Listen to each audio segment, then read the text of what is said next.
Hare Krishna. So అందరికి కూడా ఈ జగన్నాథ్ పూరి యాత్రకి ఎవరైతే రిజిస్టర్ చేస్తున్నారో అందరికి కూడా ధన్యవాదాలు మరియు స్వాగతం.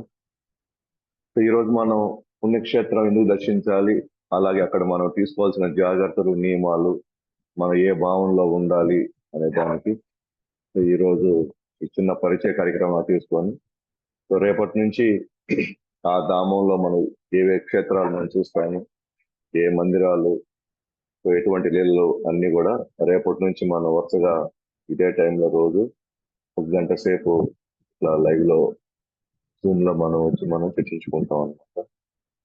సో మన యాత్రకి వెళ్ళే ముందర సో మన యొక్క చైతన్యాన్ని ఆ ధామం వైపు మలుచుకునేలాగా మనం తయారు చేసుకోవాలన్నమాట.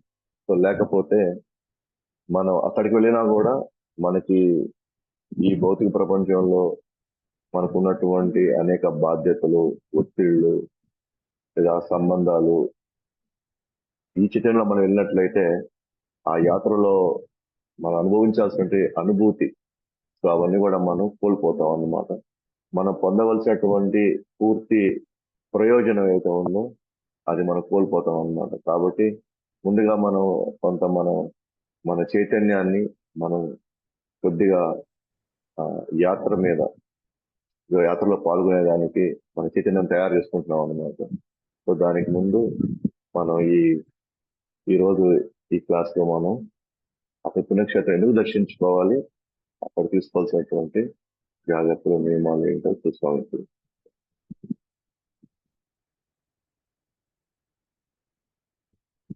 భక్తిలో ముఖ్యంగా 64 అంగాలు ఉన్నాయి భక్తులు ఎదగడానికి. సో భక్తి ఎందుకు చేయాలి అనే పాయింట్కి వస్తే, మనం అందరం కూడా మానవులుగా జన్మించిన ఉద్దేశం ఏంటి అని అంటే, మనం సుదీర్ఘంగా ఎదుర్కొనేటువంటి జన్మ, మృత్యు, జరా, వ్యాధి, సావడం, పుట్టడం, ముసలితనం, రోగం అనేటువంటి ఇలాంటి దీర్ఘకాలికమైనటువంటి జబ్బుల నుంచి శాశ్వతంగా బయటపడి మనం మన సొంత ఇల్లు అంటే ధామం ఏదైతే వైకుంఠం లేదా గోలోకం అంటామో మన తండ్రిని తిరిగి మనం కలుసుకోవడానికి మనం భక్తి చేయాలి.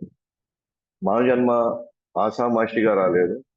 84 జీవరాశుల యొక్క అనేక జన్మలు మనం ఎత్తి అనేక అటువంటి కాలంలో మనం ప్రయాణించి రాక ఒక మానవ జన్మ వచ్చిందనమాట.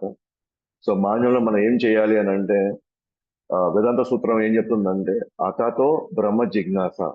అతతో బ్రహ్మ జిజ్ఞాస అంటే, ఇప్పుడు నీకు మానవ జన్మ వచ్చింది కాబట్టి దయచేసి ఆ భగవంతుడు ఎవరో తెలుసుకో, ఆ భగవంతుడితో సంబంధం పెట్టుకో, తిరిగి ఆ భగవంతుడిని నువ్వు చేరుకునేసేయి అనేటువంటి ఒకే ఒక ఉద్దేశంతోనే మనకి మానవ జన్మ వచ్చిందన్నమాట.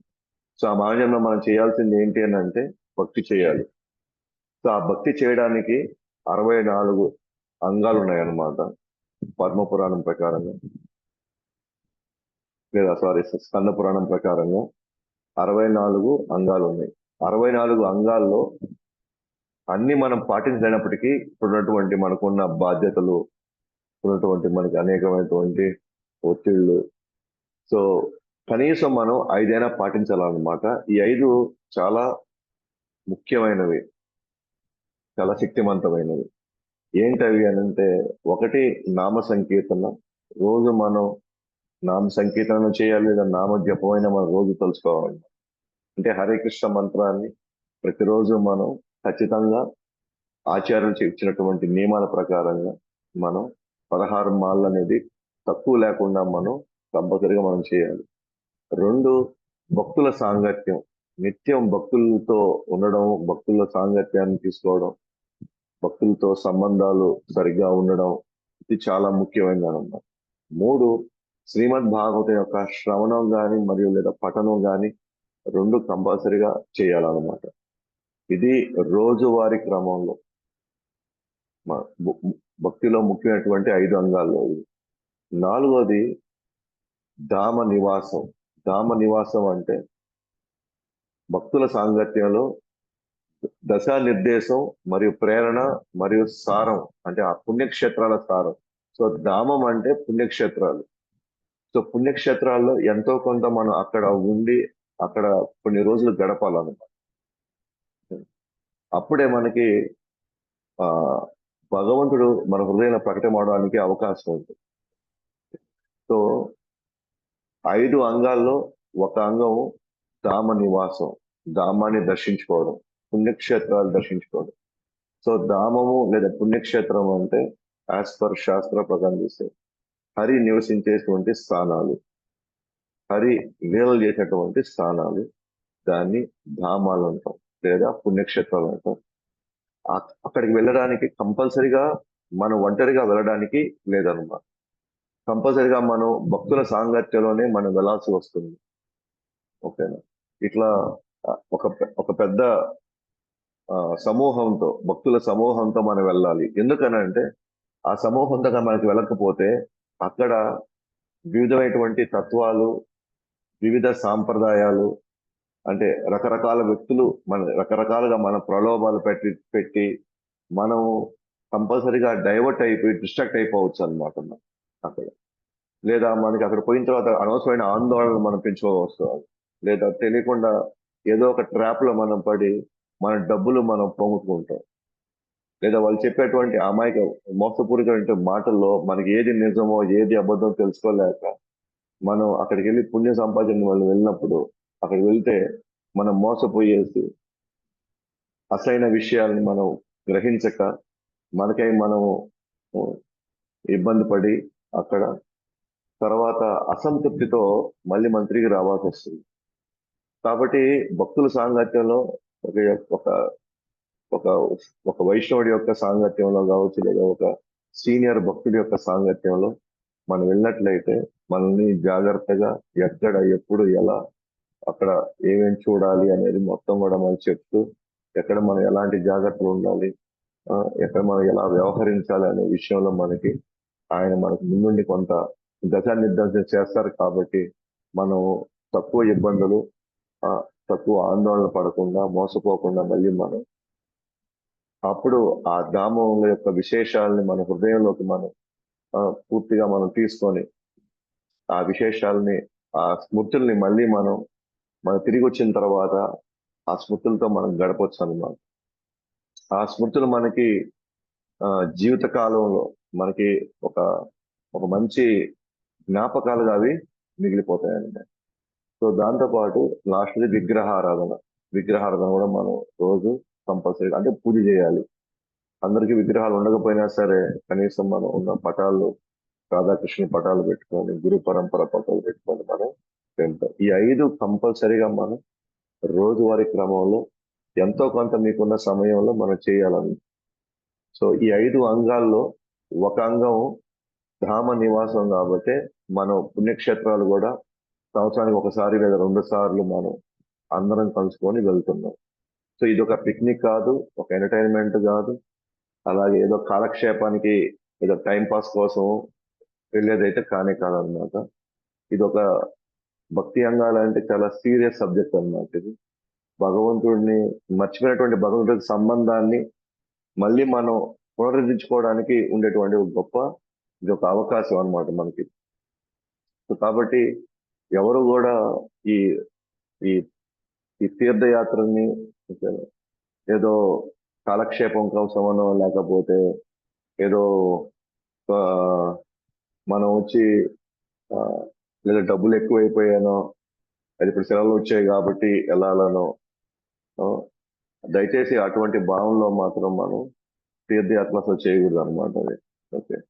సో తీర్థయాత్ర ఎందుకు చేస్తున్నామంటే మన వ్యక్తిని ఇంకొంచెం ఇన్స్పిరేషన్ పొంది అక్కడ మన జీవిత సరళిని మార్చుకోవడానికి, మనం ఇంకా కొంచెం ప్రేరణ పొంది ఇంకొంచెం భక్తులు ఎదగడానికి మనం ఈ అవకాశం మనం ఉపయోగించుకుంటున్నాం.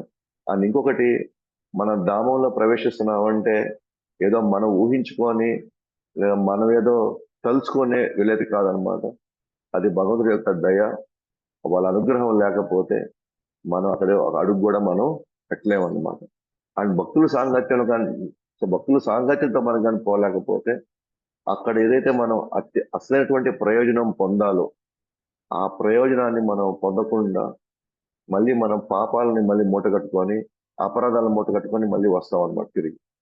సో కాబట్టి ధామంకు భక్తుల సాంగత్యంలోనే వెళ్ళాలి. ఓకే. లేకపోతే ఎట్టి పరిస్థితుల్లో మనం ఆ సాంగత్యం లేకపోతే కామ్గా దాని గురించి మనం వెళ్ళకుండా ఉంటే మంచిది. లేదా సాంగత్యం దొరికిన తర్వాత వెళ్ళడం మంచిది అన్నమాట. లేదా ఒకవేళ మనం ఒంటరిగా వెళ్ళాల్సి వస్తే, అదే కుటుంబ సభ్యులతో లేదా ఒంటరిగా వెళ్ళాల్సి వస్తే 1 లేదా 2 లేదా 3 రోజులకి మించి అక్కడ ఉండకూడదు అనమాట అక్కడ. అంతకంటే మించి అక్కడ గాని ఉన్నట్లయితే ఖచ్చితంగా మనం అక్కడున్న వాతావరణాలు, అక్కడున్న వ్యవహారం, అక్కడ ఉన్నటువంటి పరిస్థితుల్లో మనం ఖచ్చితంగా మనం అపరాధాలు చేసే మళ్ళీ తిరిగి వస్తాం అన్నమాట. సో కాబట్టి ఎప్పుడు కూడా ధామ సందర్శనం అనేది లేదా పుణ్యక్షేత్రాల దర్శనం అనేది భక్తుల సాంగత్యంలోనే జరగాలి.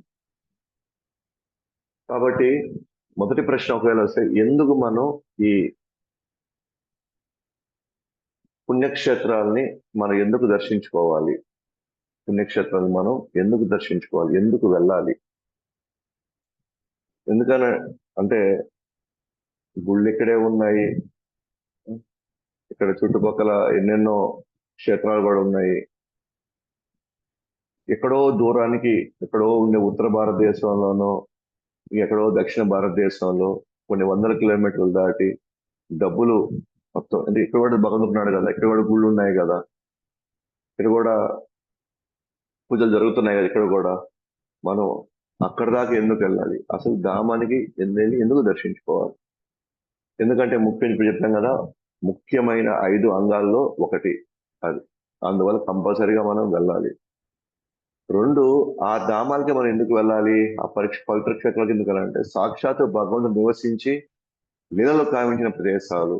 భగవంతుడు కొన్ని వేల సంవత్సరాల క్రితం భగవంతుడు అక్కడ స్వయంగా భక్తులని అలరించడం కోసం, భక్తులని ఆనందింపడం కోసం, లేదా రాక్షసుల్ని హింసించడం లేదా వాళ్ళని హతమార్చడం కోసం ఆయన చాలా లీలలు అక్కడ చేశారు. స్వయంగా అక్కడ నివసించాడు కాబట్టి ఈ నగరాల్లో ఉండేటువంటి మందిరాలతో పోలిస్తే అక్కడ ఆధ్యాత్మిక శక్తి పుష్కలంగా ప్రవేశించే లేదా ప్రవహించే ప్రదేశాలు అన్నమాట. సో ఆధ్యాత్మిక శక్తి, ఎందుకంటే మనం ఆధ్యాత్మిక అంటే వ్యక్తులం, వాస్తవానికి ఆత్మ ఆధ్యాత్మికమైనటువంటి ఒక కణం అన్నమాట. ఆ ఆధ్యాత్మిక కణానికి ఆధ్యాత్మిక శక్తిగా తోడైతే భక్తిలో ఇంకా ఉత్సాహంగా ఉల్లాసంగా మనం భక్తిలో ఎదగడానికి ఆ శక్తి మనకి చాలా ఇంపార్టెంట్. కాబట్టి మనం ఆ ప్రదేశాలకు మనం వెళ్తున్నాము. ఎందుకంటే ఆ రోజు భగవంతుడు వచ్చి అక్కడ లీలలో నివసించాడు, లీలలు చేశాడు. ఆ రోజు నుంచి ఎంతో మంది ఆచార్యులు, ఋషులు, మునులు అక్కడ తపస్సులు, యజ్ఞాలు, సంకీర్తనలు చేశారు. కాబట్టి అక్కడ ఉన్నటువంటి ప్రతి అణువు, ప్రతి చెట్టు, ప్రతి చేమ, ప్రతి రాయి, అక్కడున్న వాతావరణం అంతా కూడా బలమైనటువంటి ఆధ్యాత్మిక లేదా దివ్య శక్తితో బాగా నిండిపోయినటువంటి ప్రదేశాలు అన్నమాట. ఆ నిండిపోయిన ప్రదేశాల్లోకి మనం వెళ్ళినప్పుడు ఇప్పటి వరకు భక్తిలో కొద్దిగా ఎక్కడో మనకు తెలియని ఎక్కడో మనం ఇప్పుడున్న పరిస్థితుల్లో ఇక్కడ ఉన్నటువంటి వాతావరణంలో భక్తులు ఎక్కడో మనకి ఉత్సాహం తగ్గిపోయింది, ఉల్లాసం తగ్గిపోయింది. ఎక్కడో మనకి లేనిపోని ఆందోళనల వల్ల లేదా బాధ్యతల వల్ల, ఒత్తిళ్ల వల్ల మన భక్తిలో మనం పొందవలసినటువంటి ఆ రసాన్ని, ఆనందాన్ని మనం పొందలేకపోతున్నాం. భక్తిలో ఇంకొంచెం ఉత్సాహంగా మనం ఇంకొంచెం బాధ్యతలు తీసుకోవాలంటే మనకి ఎక్కడో ఇబ్బందులు వస్తున్నాయి. కాబట్టి అక్కడికి వెళ్తే మళ్ళీ మళ్ళీ రీఛార్జ్ అవుతాం అనమాట. మళ్ళీ మనం సో రీఛార్జ్ అవ్వడానికి మళ్ళీ మనం అక్కడికి వెళ్తున్నాం అన్నమాట. కాబట్టి అక్కడికి వెళ్ళి కూర్చొని భగవంతుడిలో శ్రవణం చేయాలి. ముఖ్యంగా ఎందుకు వెళ్తున్నాం అంటే అక్కడికి ముఖ్యంగా మనం భగవంతుడి గురించి బాగా వినడానికి, చేసిన లీలల్ని మనం పరిపూర్ణంగా అర్థం చేసుకోవడానికి. ఎందుకు అని అంటే మనం అలా వినంగా భగవంతుడు మనకి విశ్వాసం పెరుగుతుంది అన్నమాట భగవంతుడి మీద. నమ్మకం ఇక్కడ మనం విన్నప్పుడు మనకి జస్ట్ నమ్మకం ఉంటుంది. అక్కడికి వెళ్ళి విని ఆ ప్రదేశాలు నిజంగా చూసినప్పుడు ఏమవుతుందంటే మనకి విశ్వాసం పెరుగుతుంది అనమాట. సో నమ్మకం అటు ఇటు మారచ్చు, కానీ విశ్వాసం ఒక్కసారి ఏర్పడింది అయితే అది ఎప్పటికీ మారదన్నమాట. కాబట్టి మనం సాధువు దగ్గర ధామంలో విన్నప్పుడు దాని ప్రభావం వేల రెట్లు ఉంటుంది. సో అదే సాధువు ఇక్కడ చెప్పినప్పుడు దాని ప్రభావం ఉంటుంది, కానీ అదే స్థలం మారినప్పుడు ఆ ముఖ్యంగా పవిత్ర క్షేత్రాల్లో ఆల్రెడీ అది ఆధ్యాత్మికతో నిండినప్పుడు ఆ సాధువు అవే మాటలు చెప్పినప్పుడు మనకి వేల రెట్లు దాని యొక్క ప్రభావం మన మీద ఉంటుందన్నమాట. ఉదాహరణకి ధర్మక్షేత్రే కురుక్షేత్రే సమవేత యుత్సవ మామక పాండవశ్చైవ కిమకరూత సంజయ. సో మొదటి శ్లోకం భగవద్గీతలో ధర్మక్షేత్రే కురుక్షేత్రే అనేటువంటి శబ్దం, ఈ పదం వచ్చింది. ఆ పదం వచ్చినప్పుడు సో ధృతరాష్ట్రుడికి ఒక ఆందోళన ఉందన్నమాట. ఏంటి ఇది ధర్మక్షేత్రం కురుక్షేత్రం, ఎవరైతే ధర్మం వైపు నిలబడతారో వాళ్ళకి ఇది అనుకూలమైన వాతావరణం కాబట్టి బహుశా ఇది పాండవులకి అనుకూలంగా ఉంటుంది కాబట్టి పాండవులకి అదనపు శక్తి వస్తుందేమో ఇక్కడ, కాబట్టి వాళ్ళు జయిస్తారేమో అనే ఒక ఆందోళన ధృతరాష్ట్రుకునింది. అదే తన వాళ్ళు అధర్మంగా ఉన్నారు కాబట్టి ఈ ఈ స్థలం వాళ్ళకి ప్రతికూలంగా మారి వాళ్ళు ఓడిపోతారేమో అనే ఆందోళన ఆయనకి ఉండిందనమాట. అంటే ఖచ్చితంగా స్థల ప్రభావం అయితే ఉంది. సో ఆ స్థల ప్రభావం ఎక్కడైతే భగవుడి యొక్క లీలలతో నిండి ఉంటుందో, భక్తుల యొక్క తపస్సులు లేదా వాళ్ళ యొక్క నామ సంకీర్తనతో యజ్ఞాలతో నిండి ఉంటుందో, ఖచ్చితంగా ఆ ప్రదేశాలు చాలా చాలా శక్తివంతమైనవి. కాబట్టి అలాంటి ప్లేస్లపై మనం విన్నప్పుడు మనకి దాని ప్రభావం వేల రెట్లు ఉంటుంది అన్నమాట. కాబట్టి అక్కడికి ఎందుకు వెళ్తున్నాం, ఇంకొక ఉద్దేశం మనం ఎందుకు వెళ్తున్నామంటే మన హృదయం కూడా పవిత్రం అవుతుంది. శరణాగతి పొందడానికి కావలసినటువంటి వాసనలు లోపల క్రమక్రమంగా మనలో ఉత్పన్నమవుతాయి అన్నమాట. ఎందుకంటే ఏదో ఒక రోజు మనం వీటన్నిటిని వదిలేసి వెళ్ళడం అనేది సత్యం లేదు. ఓకే, సత్యం. మనం వదులుకొని పోవాలి. మనం సంపాదించినవి డిగ్రీలు కావచ్చు, సంపాదించిన ఆస్తులు కావచ్చు, సంపాదించిన పేరు ప్రఖ్యాతులు కావచ్చు, ఇవన్నీ మనం గట్టిగా పట్టుకున్నా సరే ఒకరోజు వాటిని మనం వదిలేసి వెళ్ళిపోవాలి. అది సత్యం. అయితే వెళ్ళిపోయే లోపలే మనం వాటిని మళ్ళీ భగవుడి యొక్క పాదాల దగ్గరే భగవుడి యొక్క సేవ కోసం మనం ఉపయోగించినప్పుడు ఆ విధంగా మనం తయారైతే మనం వెళ్ళిపోయేటప్పుడు అంత బాధపడాలంత దుఃఖించాల్సిన అవసరం మనకి లేదనమాట. కాబట్టి ఆ శరణాగతి పొందవలసినటువంటి ఆలోచనలు అంటే అక్కడ మనం వింటాం కదా, అక్కడికి వెళ్ళి ఇలాంటి భక్తులు వాళ్ళెంతో డబ్బున్న వాళ్ళు, ఎంతో చదువుకున్న వాళ్ళు వచ్చి ఇక్కడ భగవంతుడి సేవకులు అయ్యారు, ఇక్కడ భగవంతుడిని ఎన్నో రకాలుగా సేవిస్తా ఉన్నారు, ఆ విధంగా వాళ్ళు ఎంతో ఆనందాన్ని వాళ్ళు పొందుతున్నప్పుడు మనకు కూడా లోపల కొన్ని ఆశలు, కొన్ని ఆలోచనలు వస్తాయన్నమాట. ఏంటి, సో మనం కూడా ఎందుకు శరణాగతి పొందకూడదు, మనం కూడా ఎందుకు భగవంతుడిని గట్టిగా ఆయన పాదాలను మనం గట్టిగా ఎందుకు పట్టుకోకూడదు అనేటువంటి ఆలోచనలు మనలో మొదలవుతాయన్నమాట. అలాగే భగవన్నామాన్ని పూర్తిగా ఆశ్రయం తీసుకోవాలి. అక్కడ భగవన్నామ ఆశ్రయం తీసుకోవడం అంటే ఏంటి, అక్కడ వెళ్ళినప్పుడు అనవసరంగా అక్కడిక్కడ ఆ మాటలు ఈ మాటలు పెట్టుకోకుండా పూర్తిగా మనం హరే కృష్ణ మంత్రం జపం చేయడం లేకపోతే సంకీర్తనలో పాల్గొనడం నిరంతరం మనం చేస్తూ ఉండాలి అన్నమాట అక్కడ. ఎందుకంటే ఇలాంటి ప్రదేశాల్లో ఇప్పుడు మనం ఉండేటువంటి సిటీస్, టౌన్స్ లో మన భౌతికమైనటువంటి శక్తితో నిండినటువంటి ఇట్లాంటి స్థావరాల్లో మనం జపం చేసినప్పుడు ఒక విధమైన ప్రభావం ఉంటుంది. కానీ ఇదే జపం మనం ధామాలు చేసినప్పుడు దానికి 1000 రెట్లు ఫలితం ఉంటుంది అన్నమాట. అలాగే మన విగ్రహాల దర్శనం చేసుకునేటప్పుడు అలంకరణ అక్కడ భగవంతుని పాదాల నుంచి ఆయన శిరము వరకు పూర్తిగా మనం దర్శించుకున్నప్పుడు వాళ్ళు భగవంతుడి యొక్క నగలు, భగవంతుడి యొక్క దుస్తులు, భగవంతుడి యొక్క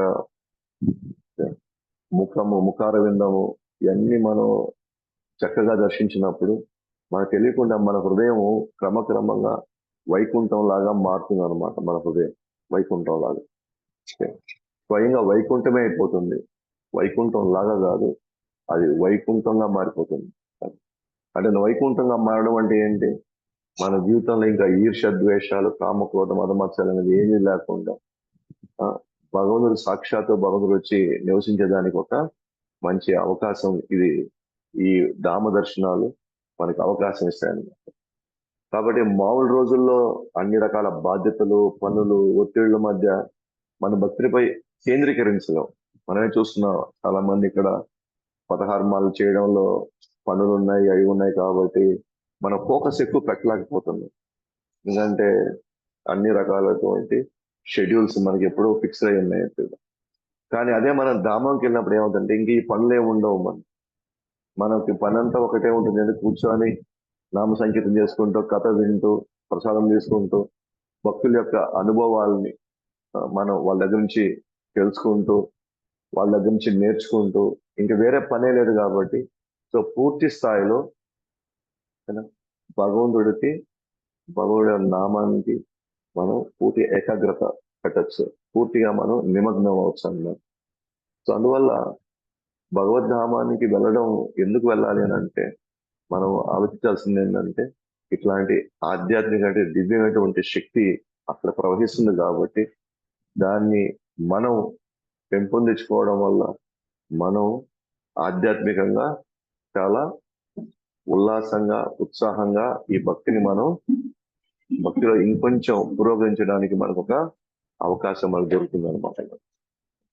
కాబట్టి నేను ఇంతకు ముందు ఇక్కడ ఉన్నటువంటి పరిస్థితుల్లో భక్తిలో ఎక్కడో నిరుత్సాహం వస్తా ఉంది, భక్తిలో ఎక్కడో మెకానికల్ అయిపోతా ఉన్నాము, ఎక్కడో ఒక ప్రేరణ లేనప్పుడు మళ్ళీ మనం భక్తుల సాంగత్యంలోకి ధామ దర్శనం వెళ్ళినప్పుడు మనకి మళ్ళీ తిరిగి ఆ ఉత్సాహం అంతా కూడా మళ్ళీ మనం పెంపొందించుకొని మళ్ళీ మనం తిరిగి మన ప్లేస్కి వచ్చి మళ్ళీ మనం భక్తి చేసుకోవడానికి. అట్లానే ఒక వారం రోజుల ధామ నివాసం మనం ఏదైతే చేస్తామో ఒక సంవత్సరానికి సరిపడా అనుభవం మనకి ఇస్తుంది అనమాట. సంవత్సరానికి కావాల్సినటువంటి జ్ఞాపకాలు, సంవత్సరానికి కావలసినటువంటి ఇన్స్పిరేషన్, ప్రేరణ, ఇవన్నీ కూడా మనకి వస్తుందన్నమాట ఇది. కాబట్టి ఒక రోజు మొత్తం కథ, కీర్తన, జపము, భక్తుల సాంగత్యంలో ధామానికి ఆకర్షితులై తిరిగి రావడానికి ఇష్టపడతాం మనం. కాబట్టి ఈ విధంగా మనం రోజు అక్కడ ఉన్నటువంటి 5 రోజుల్లో 7 రోజుల్లో మనం రోజు మన కీర్తన, జపం, భక్తుల సాంగత్యం మనం గడిపామనుకో, మనం ఆ ప్రదేశానికి ఆకర్షితులు అవుతాం, భగవంతుడికి ఆకర్షితులు అవుతాం, భక్తులకి ఆకర్షితులు అవుతాం. మళ్ళీ మనం తిరిగి ఎప్పుడెప్పుడు రావాలా, మళ్ళీ మనం ఎప్పుడెప్పుడు వస్తామా అని మళ్ళీ మనకి ఆకర్షణ మళ్ళీ పెరుగుతుంది అనమాట. కాబట్టి ఈ విధంగా మనకి పెద్ద మొత్తంలో పోషణ దొరుకుతుంది లోపల, ఆ రసం, ఆనందం మళ్ళీ మనకు దొరికినప్పుడు ఆ సంవత్సరం కావాల్సినటువంటి ఆ భక్తి రసం మనలో, ఆ పోషణ మనకి దొరుకుతుంది. సో కాబట్టి అందువల్ల మనం ధామ దర్శనానికి మనం కంపల్సరీగా చేసుకోవాలి. ఇప్పుడు రెండో ప్రశ్న వస్తుంది. సో మనం చూస్తున్నాం చాలా ప్రదేశాలు ఇప్పుడు ధామంలో, పవిత్ర స్థలాల్లో అంతా కూడా రద్దీగా ఉంది, జనాలు విపరీతంగా వస్తున్నారు, పోతున్నారు. తర్వాత వాణిజ్యకరం అయిపోయింది, అక్కడంతా అంటే కమర్షియల్ అయిపోయింది మొత్తం అక్కడంతా కూడా.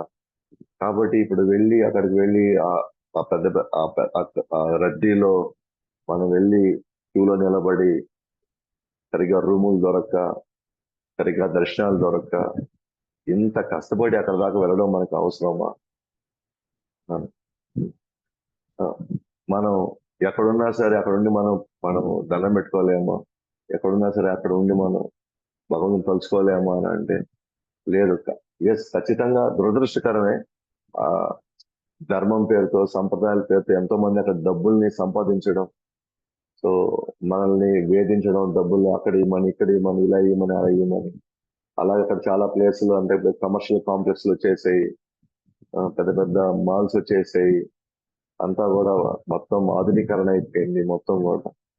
సో కంపల్సరీగా ఎప్పుడైతే ఆధునీకరణ అవుతుందో ఎక్కువ మంది రావడం, ఎక్కువ మంది వాటిని ఒక పిక్నిక్ స్పాట్ లాగా, ఏదో ఒక టైం పాస్ పరిస్థితి లాగా, సో ఆ విధంగా లేదు అక్కడ వెళ్ళి స్థలాలు కొనడం, ఓకేనా, డబ్బులు ఎక్కువ మళ్ళీ మనం తిరిగి అమ్మేయవచ్చు వీటిల్ని అనే ఈ భావంతో అక్కడంతా నిజంగానే ఒక కలత చెందినటువంటి వాతావరణమే ఉన్నాయి ఇప్పుడంతా కూడా. కానీ నిజంగా దురదృష్టకరం, ఉన్న పరిస్థితుల్లో మనం కలియుగంలో ఉన్నాం ఒకటి, అందులో భౌతిక ప్రపంచంలో ఉన్నాం. ఖచ్చితంగా అక్కడ ఉన్నటువంటి అనేక విషయాలు మనల్ని డైవర్ట్ చేస్తాయి, డిస్ట్రాక్ట్ చేస్తాయి మనల్ని. మన ఫోకస్ మారిపోతా ఉంటుంది అటు ఇటు అని. సో ఇక్కడే అవే కనిపిస్తున్నాయి, అక్కడ పోయినా కూడా మనకు అవే కనిపిస్తున్నాయి. కాబట్టి అటువంటి పరిస్థితుల్లో నేను ఇక్కడే ఉండి హ్యాపీగా ప్రశాంతంగా నా భక్తి నేను చేసుకోవచ్చు కదా అంటే ఖచ్చితంగా ఆ ప్రదేశాలు మనకి కొంచెం ఇబ్బందికరమే. కానీ భక్తుల సాంగత్యంలో మాత్రమే భగవంతుడి దృష్టి పట్టేలా చేస్తుంది. భక్తుల సాంగత్యంలో వెళ్తేనే ఇవన్నీ కనిపించినా కూడా, ఇవన్నీ మన ఎదుట మన ముందున్నా కూడా భక్తుల సాంగత్యం నుంచి మనం శ్రవణం చేయడం ద్వారా, భక్తులతో పాటు మనం టైం టేబుల్ ప్రకారంగా మనం ఉదయం లేచి ప్రసాదాలు తీసుకొని క్షేత్రాలు దర్శించి టైంకి కథ వింటూ మళ్ళీ మన టైంకి పడుకోవడం వల్ల, ఒకవేళ మన అలాంటి పరిస్థితిలో ఉన్నా కూడా మనకి ఎటువంటి డిస్టర్బెన్స్ లేకుండా, లేదా మన మైండ్ వేరే వైపు డైవర్ట్ కాకుండా వచ్చినటువంటి ఉద్దేశం ఏదైతే ఉందో దాని మీదే మనం దృష్టి పెట్టగలం అన్నమాట. మన భక్తుల సాంగత్యం కనుక లేకపోతే మన ఫ్యామిలీస్ తోనో లేదా ఫ్రెండ్స్ తోనో లేదా బంధువులతో వెళ్తే ఖచ్చితంగా ఆ ప్రదేశాల్లో మనం వాటి మాయలో మనం పడేదానికి అవకాశం ఉంది. కాబట్టి ఒక విధంగా ఆ బాహ్యంగా మనం చూసేవన్నీ కూడా మాయ యొక్క ప్రతిరూపం అవన్నీ కూడా. అదంతా ఒక మహామాయ అనమాట అదంతా. సో ఆ మాయ యొక్క దాని నుంచి మనం బయటపడాలంటే మనం ఖచ్చితంగా భక్తుల సాంగత్యంలో మనం ఉండి తీరాలి. అలా ఉండకపోతే మాత్రం మనం భగవుడి కోసం వెళ్ళి మళ్ళీ మాయ యొక్క ప్రభావంలోకి మళ్ళీ మనం వెళ్తున్నాం. దానికి మనం అక్కడ దాకా పోవాల్సిన అవసరం లేదు, ఇక్కడే ఉండిపోయి సరిపోతుంది. కానీ మనకి రక్షణ ఎవరు అని అంటే మనకి భక్తుల సాంగత్యం మనకు రక్షణ. కాబట్టి సో యాక్చువల్ చెప్పాలంటే పవిత్ర క్షేత్రాలు కళ్ళతో చూసేది కాదనమాట, అవి చెవులతో చూడాలి వాటిని. అదేంది ఇది కళ్ళతో కదా చూసేదంతా కళ్ళతో కదా, చెవులతో మనం ఎట్లా చూస్తాము అని అంటే, వాస్తవానికి ఆ పుణ్యక్షేత్రాలు ఏది కూడా మన కళ్ళతో చూడడానికి లేదు, మన చెవులతో చూడాలి అంట. చెవులతో చూడడం అంటే ఏంటంటే, సో మనం ఆ క్షేత్రాలని చూడడం అంటే, చెవులతో చూడడం అంటే ఏంటి అని అంటే, ఫస్ట్ దాని గురించి చక్కగా వినడం అన్నమాట. దాని గురించి సో చక్కగా వినడం వల్ల మనం ఆ క్షేత్రాలని మనం తర్వాత చూడగలుగుతాం. సో క్షేత్రాల గురించి ఫస్ట్ మనం వినకుండా ఉంటే మాత్రం మనం సరైనటువంటి దృష్టితో మనం ఆ యొక్క ధామాన్ని మనం చూడలేమన్నమాట. కాబట్టి ఫస్ట్ మనం ఏం చేయాలా, శ్రవణం చేసి దాన్ని అర్థం చేసుకోవాలి. అర్థం చేసుకున్న తర్వాత అప్పుడు మనం అనుభూతి చెందగలుగుతాం అన్నమాట. లేకపోతే మాయ పొర అలాగే ఉండిపోయేసి మనం అక్కడ ఉన్నటువంటి అనేక అంశాలు, అక్కడ జరిగేటువంటి చాలా చాలా అటువంటి వ్యవహారాలన్నింటినీ కూడా వాటి మీద మన దృష్టి వెళ్ళిపోతుంది అన్నమాట. ఎప్పుడైతే మనం సాంగత్యంలో మన శ్రవణం చేసుకుంటూ కీర్తన చేసుకుంటూ మనం వెళ్తామో అప్పుడు మన మాయ పొర తొలుగుతుంది. అప్పుడు మన నిజమైన ధామం మనకి సాక్షాత్కారం కలుగుతుంది అనమాట. శిల ప్రభుపాదుల వారి దయ వల్ల ఇస్కాన్ ఆచార్యుల వారు, సో ఆయన అనమాట ఫస్ట్ ఆయన ఈ విధంగా మన ధామాన్ని దర్శించుకోవాలని చెప్పేసి ఫస్ట్ ఆయన అమెరికా నుంచి ఒక 50 మందిని సో మన బృందావనంకి, సో మాయాపూర్కి ఇలాంటి ప్రదేశాలు ఆయన తీసుకువచ్చి ఎలా ఒక ధామాన్ని దర్శించుకోవాలి, ఆ ధామ దర్శించేటప్పుడు మనం ఉండవలసినటువంటి స్థితిగతులు ఎలా ఉండాలి, మన ఏ భావాలు ఉండాలి, ఏ మూడ్ తో మనం జర్నీ చేయాలి, ఎటువంటి ఏర్పాట్లు ఉండాలి, ఇవన్నీ కూడా ఆయన మనకు ఉదాహరణగా ఆయన మనకి చేపించారు, చూపించారు అనమాట మనకి. ఓకే. సో కాబట్టి మనం ఆ రద్దీ ఉండొచ్చు ఖచ్చితంగా, ఇక్కడంతా కూడా ఆధునీకరణ అయిపోతూ ఉండొచ్చు. అయినప్పటికీ కూడా మనం ఏం చేయాలి అని అంటే, భక్తుల సాంగత్యంలో ఎంత ఎక్కువ మనం వాళ్ళ యొక్క రక్షణలో మనం ఉంటామో మనం వాటిని పెద్దగా పట్టించుకోకుండా మనము భక్తిలో మనం వెళ్ళినటువంటి ఉద్దేశంలో మనం చక్కగా అనుభూతి చెంది ఎంతో ఆనందాన్ని మనం ఆస్వాదించవచ్చు అన్నమాట. మూడవది, నిజంగా పవిత్ర స్థలాల్లో మనం వెళ్ళినప్పుడు, గ్రామం వెళ్ళినప్పుడు మనకి అక్కడ చాలా మురికి, చెత్త, చెదారం, రకరకాల జంతువులు, కుక్కలు, పందులు, అక్కడ నీట్నెస్ ఏముండదు. తర్వాత ఎన్నో తర్వాత మురికి కాలువలు, రకరకాలుగా ఉంటుంది అన్నమాట. అంతా మన ఇక్కడ ఎట్లా మన ఊర్లో ఎలా ఉన్నాము అవి కూడా అక్కడ అలాగే ఉండొచ్చు అనమాట.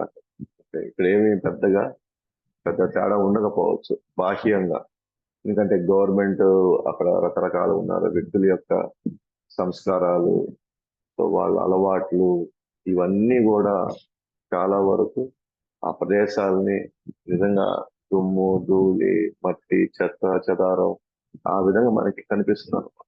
ఎందుకంటే మనం ఇప్పుడున్న భౌతిక ప్రపంచంలో ఉన్నాం, మనం కలియుగలో ఉన్నాం కాబట్టి ఇవన్నీ యాక్చువల్గా ఆధ్యాత్మిక ప్రపంచానికి వికృతమైనటువంటి పరిస్థితి అన్నమాట ఇది.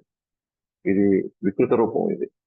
అంటే ఆధ్యాత్మిక ప్రపంచం ఎంతో ఆనందమైనటువంటి, ఎంతో ఆహ్లాదకరమైనటువంటి ఒక ప్రపంచం అది.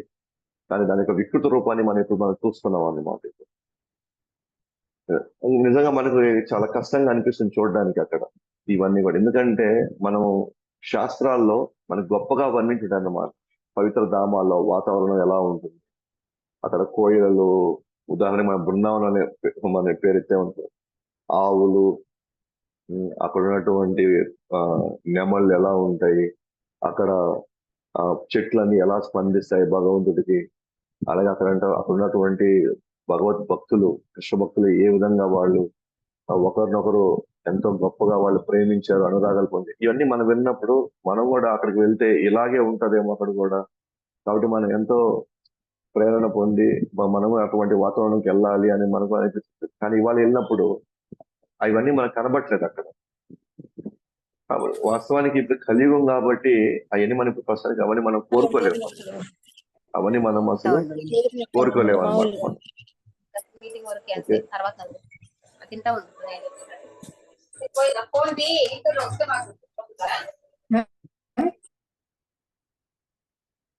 సో ఇవన్నీ కూడా మనము కోరుకోలేము అనమాట మనం.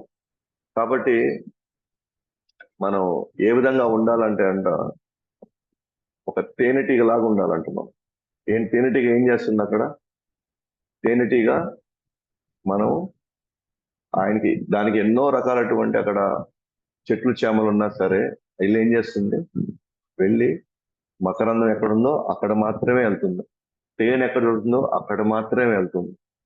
అలాగే మనం కూడా అక్కడ అనేకమైనటువంటి విషయాలు జరుగుతూ ఉండొచ్చు, మనం మాత్రం మకరందం ఎక్కడ దొరుకుతుందో అక్కడ మాత్రమే వెళ్ళాలి. అంటే అక్కడ మాత్రమే, అటువంటి స్థావరాలకు మాత్రమే మనం వెళ్ళి మనం ఫోకస్ చేయాలి. అంటే ముందుగానే ఈ ధామంకి వెళ్ళే ముందరే మనం మన చైతన్యాన్ని ముందుగా తయారు చేసుకోవాలి. అంటే ఆ ధామం గురించి వినాలి, ఆ ధామంలో ఎట్లా ఉండాలో దాన్ని మనం తెలిసిపెట్టుకోవాలి, అక్కడ ఉన్నటువంటి విశిష్టతను మనం తెలిసిపెట్టుకోవాలి. ముందుగానే కొంత జపం చేసుకుంటూ ఉండాలి. అందుకే నేను మొదటి నుంచి చెప్పుకోవచ్చు అనమాట, ఇప్పటి నుంచే మనం జపం చేయడం ప్రారంభించాలి. మనం భగవంతుని వేడుకోవాలి, భక్తుల్ని వేడుకోవాలి. మనం ఏమని? మనం మా యొక్క యాత్ర, మా యొక్క అక్కడ ఉన్నటువంటి మా పరిస్థితి, అక్కడ మేము వెళ్తే అక్కడ మా పరిస్థితులు అన్ని కూడా మమ్మల్ని ఏది డిస్టర్బ్ చేయకుండా మీ మీదే, మీ కథ మీద, మీ లీలల మీదే మా మనసు కేంద్రీకరించుకోవాలి అనేటువంటి ప్రార్థన చేసేటువంటి మూడ్లో మనం ఉండాలన్నమాట. కాబట్టి ముందుగానే మనం మన చైతన్యాన్ని తయారు చేసి పెట్టుకోవాలి ఆడికి వెళ్లే ముందర. కాబట్టి మనం ఏమంటున్నాం? దయచేసి జపం చేయండి. ఆల్రెడీ 16 మాలు చేసేవాళ్ళు కొంచెం ఎక్కువ జపం చేయండి. ఆ యొక్క యాత్ర సఫలీకృతమని చెప్పేసి అందరం కూడా ఒక మాల ఎక్స్ట్రా చేస్తాం. ఎవరికి ఎటువంటి ఇబ్బందులు కలగకుండా అందరం కూడా సరైనటువంటి భావంలో అక్కడ అందరూ అనుభూతి చెందాలనే భావంలో. అందుకే కథ చెప్పుకోవాలి. అందుకే నేను రేపటి నుంచి అక్కడ పూరి ధామ విశేషాలు రోజు ఒక గంట సేపు నేను చెప్పుకుంటూ వస్తాను. ఆ ధామ యొక్క విశిష్టత గురించి చెప్పుకుంటాం. ఈ విధంగా భక్తుల సాంగత్యంలో మనం ఏం చేయాలంటే మన చైతన్యాన్ని పెంచుకోవాలన్నమాట. అదే ఇప్పుడు మనం చేస్తున్నాం.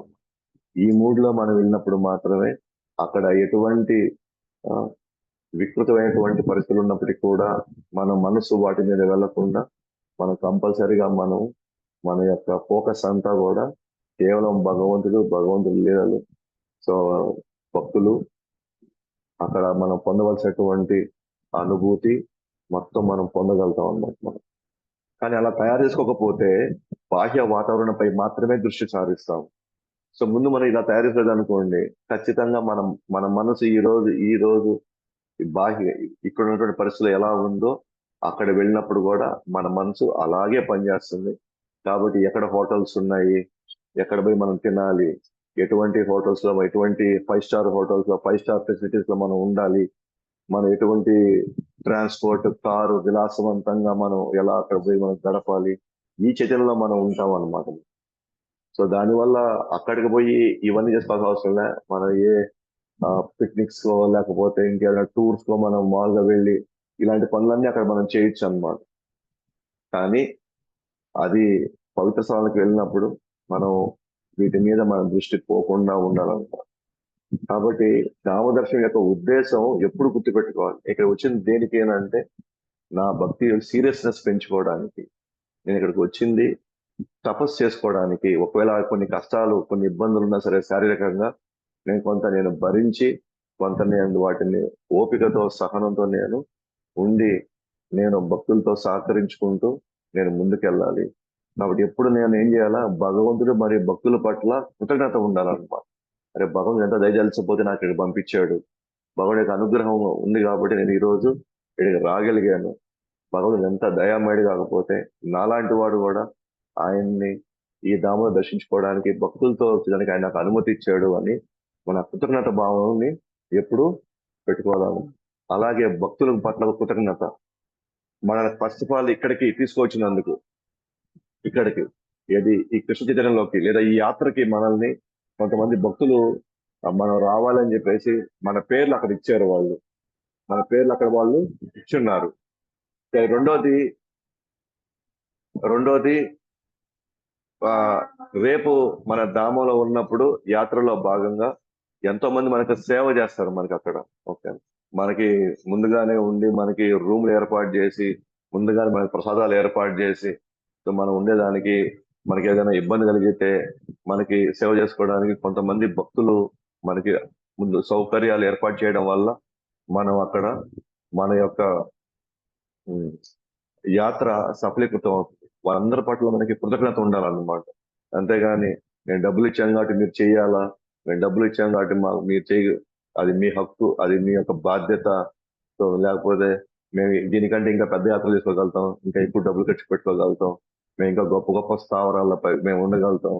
ఓకేనా, మేము అట్లా తిరిగే వాళ్ళం, ఇట్లా తిరిగే వాళ్ళం అంటే మన హోదా, మన తెలివితేటలు మనకి ఎంతైనా ఉండొచ్చు.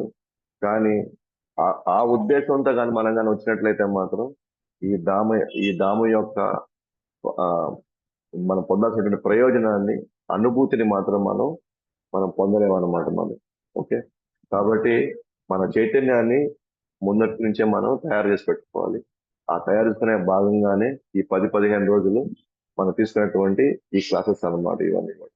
ఓకే, కాబట్టి ఎప్పుడైతే మనం తేనెటీగలాగా మనం ఫోకస్ లో ఉంటామో, కేవలం అక్కడ కథ, కీర్తన, ప్రసాదము, భక్తుల సంగతిలో ఏదో మనం ఉంటామో, అప్పుడే అక్కడ ఎన్నో రహస్యాలు, ఆ ధామంలో ఉన్నటువంటి ఎన్నో రహస్యాలు నుండి మన అమృతాన్ని ఆస్వాదిస్తాం అన్నమాట. అందుకనే మనం కూడా దాని తగినటువంటి ఏర్పాట్లు కూడా మనం చేసుకుంటూ ఉంటాం అన్నమాట. రూములు కూడా ఏదో పెద్ద పెద్ద హోటల్స్ లో అలా ఉండదు. ఎక్కడైతే భగవద్ భక్తులు ఇంతకుముందు ఆచార్యులు ఏదైతే ఎక్కడైతే నివసించారో ఆ క్షేత్రంలో, అలాంటి ప్లేసుల్లో మనం వచ్చి రూమ్స్ తీసుకుంటున్నాం. అలాగే ప్రసాదాలు మళ్ళీ ఏ హోటల్లో ఆ హోటల్లో కాకుండా భగవంతుడికి నైవేద్యం పెట్టి, భగవంతుడు అంటే అక్కడ భక్తులు మన కోసం వండి నైవేద్యం పెట్టి మనకి ఇచ్చేటువంటి ప్రసాదం అనమాట. అదే అలాగే వాహనాలు కూడా, మనం ఎక్కడైనా వాహనాలు వెళ్తున్నప్పుడు మన నామ సంకీర్తన చేసుకుంటూనే మనం మన మన మధ్యలోనే మనం కీర్తన చేసుకుంటూ వాహనాల్లో నామ సంకీర్తన చేసుకుంటూనే మనం ముందుకు వెళ్తూ ఉంటాం అనమాట. ఎప్పుడైతే ఈ విధంగా ముఖ్యమైన ప్రదేశాలు మాత్రమే చూస్తాం, అన్ని ప్రదేశాలు మనం చూడమన్నమాట. ఏదైతే ఆచార్యులు మనకు చెప్పారో ముఖ్యమైన స్థావరాలని, వాటి వరకే మనం వెళ్ళి చూస్తాం అనమాట. అంటే శాంక్షన్, ఆథరైజ్డ్ అనమాట. ఆథరైజ్డ్ అంటే ప్రామాణికమైన మాత్రమే చూస్తాం. ఒక పుణ్యక్షేత్రం కంటే 1000 గుళ్ళు కంటే పైన ఉంటాయి. సో 1000 గుళ్ళు మనం చూడలేము. మనం 1000 గుళ్ళు ప్రాముఖ్యమైనవి కాదు, కొన్ని ఏళ్ళ తర్వాత కట్టిన ఉన్నాయి కొన్ని. కానీ ఫస్ట్ నుంచి ఏదైతే శాస్త్రాలు చెప్పబడినటువంటి స్థావరాలు ఉన్నాయో, ప్రదేశాలు ఉన్నాయో, అవి మాత్రమే మనం చూస్తాం అనమాట. అవి మాత్రమే మనకి మనం చూడాలి కూడా. అయితే కాలక్రమంలో డబ్బులు సంపాదించే క్రమంలో చాలా మంది కొత్త కొత్త గుళ్ళు కట్టేసి అవి కూడా శాస్త్రాల్లో లేదా క్షేత్రంలో భాగం అని చెప్పి మన దగ్గర అనవసరంగా అనవసరంగా చాలా పూజలు చేసి మన దగ్గర డబ్బులు వాళ్ళు తీసుకుంటుంటారు. అలాగే ఇంకొక ప్రశ్న రావచ్చు ఇక్కడ. అక్కడ పూజారులు మనల్ని రకరకాలుగా మనల్ని అక్కడ వాళ్ళు వేధిస్తూ ఉంటారు. డబ్బులు ఇవ్వాలి, లేకపోతే ఈ పూజలు చేసుకోండి, ఆ పూజలు చేసుకోండి అని మనల్ని రకరకాలుగా మనల్ని ఇబ్బంది పెడుతూ ఉండొచ్చు, ధనాల పేరుతో, ఆ పేరుతో, ఈ పేరుతో. అలాంటప్పుడు మనం ఎలా స్పందించాలి? మనం నిజంగా నిజంగా చాలా కొన్ని పవిత్ర స్థలాల్లో వాళ్ళ వేదన, వాళ్ళ వేధింపులు భరించలేకే చాలా మంది పోరు అనమాట.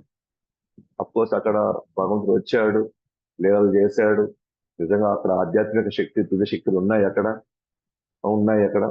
అయినప్పటికీ కూడా ఓకే, వీళ్ళ వేధింపుల వల్ల మన మనసు గందరగోళం అయిపోయేసి ఆందోళన చెంది ఇంకా పోకూడదు ఇక్కడికి మనం, ఇక్కడంతా కూడా అంతా అస్తవ్యస్తగా ఉంది. ఎట్లా పడితే అట్లా వీళ్ళు వ్యవహరిస్తున్నారు వీళ్ళు. అసలు వీళ్ళకి మర్యాద లేదు. ఇంకా అసలు మనశ్శాంతి మొత్తం మనం కోల్పోతున్నాం, మనం మనశ్శాంతి అంతా పోతా ఉంది ఇక్కడ అనేటువంటి భావన మనకు రావచ్చు. ఎస్, వాస్తవమే. అది మాత్రం మనం అదేమి ఖండించాల్సింది ఏం లేదు. అది జరిగేదే ప్రతి దగ్గర కూడా. అది మన దక్షిణ భారతదేశంలో, ఉత్తర భారతదేశంలో సరే ఉంది. అయితే బ్యాక్గ్రౌండ్ లోకి మనం వెళ్ళామనుకోండి, ఒకప్పుడు రాజులు ఓకేనా, ఇలాంటి పూజారుల్ని, మందిరాల్ని వాళ్ళు సంరక్షించే వాళ్ళు అనమాట. వాళ్ళకి వాళ్ళకి ఇవ్వాల్సినటువంటి జీతాల రూపంలోనో లేకపోతే ఇంకొక రూపంలో వాళ్ళంతా పోషించుకునేవాళ్ళు. అలాగే ఆ పవిత్ర ధామాలను కూడా వాళ్ళు అన్నిటిని కూడా వాళ్ళు కాపాడుకుంటూ ఆ పవిత్రత పోనీయకుండా వాళ్ళంతా కూడా చూసుకునేవాళ్ళు అనమాట. కాబట్టి వాళ్ళ పోషణలో వీళ్ళు చాలా ప్రశాంతంగా ఉండేవాళ్ళు. ప్రశాంతంగా ఉండడం వల్ల వాళ్ళు ఏంటంటే వచ్చిన వాళ్ళందరికీ కూడా చక్కగా సేవ చేసి వాళ్ళకంతా ఆ పవిత్ర స్థలాలను చూపించి వాళ్ళకి బ్రహ్మాండంగా వాళ్ళకి బాగా సో వాళ్ళకి బాగా వివరించి వాళ్ళని బాగా చూసుకునే వాళ్ళు అనమాట వాళ్ళని. కానీ ఇప్పుడు ఏమవుతా ఉందంటే వాళ్ళకి ఇప్పుడు ఆ రాచరికం పోయింది. ఇప్పుడు గవర్నమెంట్లు రాచరికాలు రద్దు అయిపోయినాయి, ప్రభుత్వాలు ఏర్పాటు జరిగినాయి. వాళ్ళు ఎవరు కూడా మందిరాల్ని, ఈ పూజల్ని వాళ్ళెవరు కూడా సరిగ్గా చూసుకోకుండా వాళ్ళని విస్మరించేస్తున్నారు వాళ్ళని. అప్పుడు వాళ్ళ బతుకు తెరువు ఆ సంకటంలో పడింది అనమాట ఇప్పుడు. కాబట్టి కాలక్రమంలో వాళ్ళు కూడా వాళ్ళ అవసరం కోసమో లేకపోతే అత్యాశ పెరిగి వాళ్ళు ఏంటంటే ఈ విధంగా వాళ్ళు వేధించడం, వాళ్ళు ఇబ్బంది పెట్టడం అనేది జరుగుతా ఉంది. కోర్స్ వాళ్ళు ఆ, అలా ఉన్నప్పటికీ కూడా వాళ్ళు ఖచ్చితంగా వాళ్ళు ధామవాసులు. ఎంతో కొంత వాళ్ళ భగవంతుడికి వాళ్ళు ఎంతో కొంత ఏదో పూర్వజన్మ ఏదో సంబంధం ఉంది, వాళ్ళు ఏదో సేవ చేస్తారు భగవంతుడు కాబట్టి వాళ్ళు అలాంటి పరిస్థితుల్లో వాళ్ళు అక్కడ పుట్టారు. వాళ్ళు అటువంటి పరిస్థితుల్లో వాళ్ళు ఏదో వాళ్ళు తోచిన సేవ వాళ్ళు చేస్తున్నారు.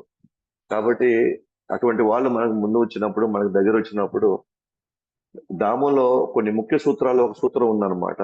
దానం చేయడం అనేది సూత్రం ఉంది మనకి. మనం దానం చేయాలి. అయితే దానం అనేది అంటే వాళ్ళు ఎంత కోరుకుంటే, వాళ్ళు ఎంత డిమాండ్ చేస్తే అర్థం ఏం లేదన్నమాట. వారి సామర్థ్యాన్ని బట్టి మనం దానం చేయాల్సి వస్తుంది. ఎస్పెషల్ గా మనం వెళ్ళినప్పుడు ఒక 5 రూపాయల పిల్లలు లేకపోతే 10 రూపాయల నోట్లు చిల్లర తీసుకొని వెళ్ళి ఎక్కడల్లా మీకు అవసరం అనిపించిందో, ఎక్కడైతే మీకు చేయాలనిపించిందో అంత కూడా మీరు ఖచ్చితంగా చేయొచ్చు అనమాట.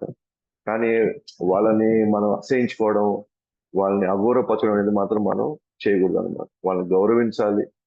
సో వాళ్ళు దాని తగినట్టుగా మనం వాళ్ళకి ఏదైనా చేయగలిగితే చేయాలి తప్ప వాళ్ళని మనం తక్కువ చేసి వాళ్ళని తిట్టో లేకపోతే వాళ్ళని ఇంకో విధంగా వాళ్ళని మనం ఇబ్బంది పెట్టాల్సిన అవసరం లేదు. ఒక విధంగా వాళ్ళు మన దగ్గరికి వచ్చి మనం ఇబ్బంది పెట్టారంటే భగవంతుడు మనల్ని టెస్ట్ చేస్తున్నాడేమో. మనకి ఎంత సహనం ఉంది, మనకి ఎంత ఓర్పు ఉంది, మనం ఏ విధంగా అక్కడ వ్యవహారం ప్రతిస్పందిస్తున్నాం, అవన్నీ కూడా భగవంతుడు మనకి ఒక టెస్ట్ ఏమో. కాబట్టి మనం ఒకవేళ మనం ఇవ్వగలిగితే ఇవ్వడం, లేదంటే హరే కృష్ణ అనుకోని మనం దండం పెట్టుకొని మనం పక్కకు వచ్చేయడమే మనం చేయాలన్నమాట అక్కడ. అంతేగాని వాళ్ళ గురించి మనం ఎక్కువ ఆందోళన చెందాల్సిన అవసరం లేదు, వాళ్ళు ఎక్కువ మనం భయపడాల్సిన అవసరం లేదు. కేవలం మనం వాళ్ళని పట్టించుకోకుండా వాళ్ళని వదిలేయడం అనేది మనకి మంచిది. కాబట్టి మనకి కూడా అంతే అన్నమాట. ఆందోళన చెందకుండా తేనెటీగలాగా ఉండాలి మనం. మనం మనం వచ్చిన ఉద్దేశం ఏంటి, మనం మనం ఏం నేర్చుకుంటున్నాం అక్కడ, దాన్ని స్మరించుకుంటూ మనం భక్తుల సాంగత్యంలో మనం గడపడానికి ప్రయత్నించాలి తప్ప ఎక్కువ మనం ఆందోళన చెందకుండా ఉండాల్సిన ప్రయత్నం మనం చేయాలన్నమాట. సో చివరిగా మనం తీసుకోవాల్సినటువంటి జాగ్రత్తలు, నియమాలు. ఇది చాలా చాలా ఇంపార్టెంట్ ఇవి. సో ఫస్ట్ మనం ఎందుకు వెళ్తున్నాము ధామానికి, సో ఆ యొక్క విశేషాలు తెలుసుకున్నాము. ఇప్పుడు మాత్రం మనం అక్కడ తీసుకోవాల్సిన జాగ్రత్తలు ఏంటో, అక్కడ పాటించవలసిన నియమాలు ఏంటి అది చూస్తున్నాం ఇప్పుడు. సో యాత్ర సమయంలో తీసుకోవాల్సిన కొన్ని జాగ్రత్తలు మరియు తెచ్చుకోవాల్సిన వస్తువులు. యాత్ర తయారు కావడం ఆసన్నమైంది. 10 రోజులు 15 రోజులు మనం వెళ్తున్నాము పూరి యాత్రకి. కాబట్టి ఏమేం చేయాలి మనం? సో దయచేసి అందరూ కూడా ఎవరైతే అక్కడ పూర్తి లాభం పొందాలనుకుంటున్నారో, దయచేసి రోజు కంపల్సరిగా హరే కృష్ణ మంత్ర మీరు చేయడానికి మీరు ప్రయత్నించండి, అలవాటు చేసుకోండి ఇక్కడి నుంచి. అలాగే రాధాకృష్ణుని, జగన్నాథ్ బల్లే, సుభద్రమ, నరసింహస్వామి, గౌరవ శీల ప్రభుపాదులు వారిని యాత్ర సఫలీకృతం కావాలని మనం రోజు ప్రార్థించుకోవడం. మనం అందరం కూడా ఎటువంటి ఇబ్బంది కలగకుండా, ఎటువంటి ఆ, ఆటంకాలు లేకుండా మనకి అందరూ కూడా జాగ్రత్తగా ఆయురాగ్యాలతో మళ్ళీ తిరిగి రావాలని చెప్పేసి మనం అందరూ కూడా ప్రార్థించుకోవడం, రోజు వరకు మనం ప్రార్థించుకోవడం చేయాలని. అలాగే లగేజ్ మాత్రం ఎంత తక్కువగా ఉండేలా చూసుకోండి.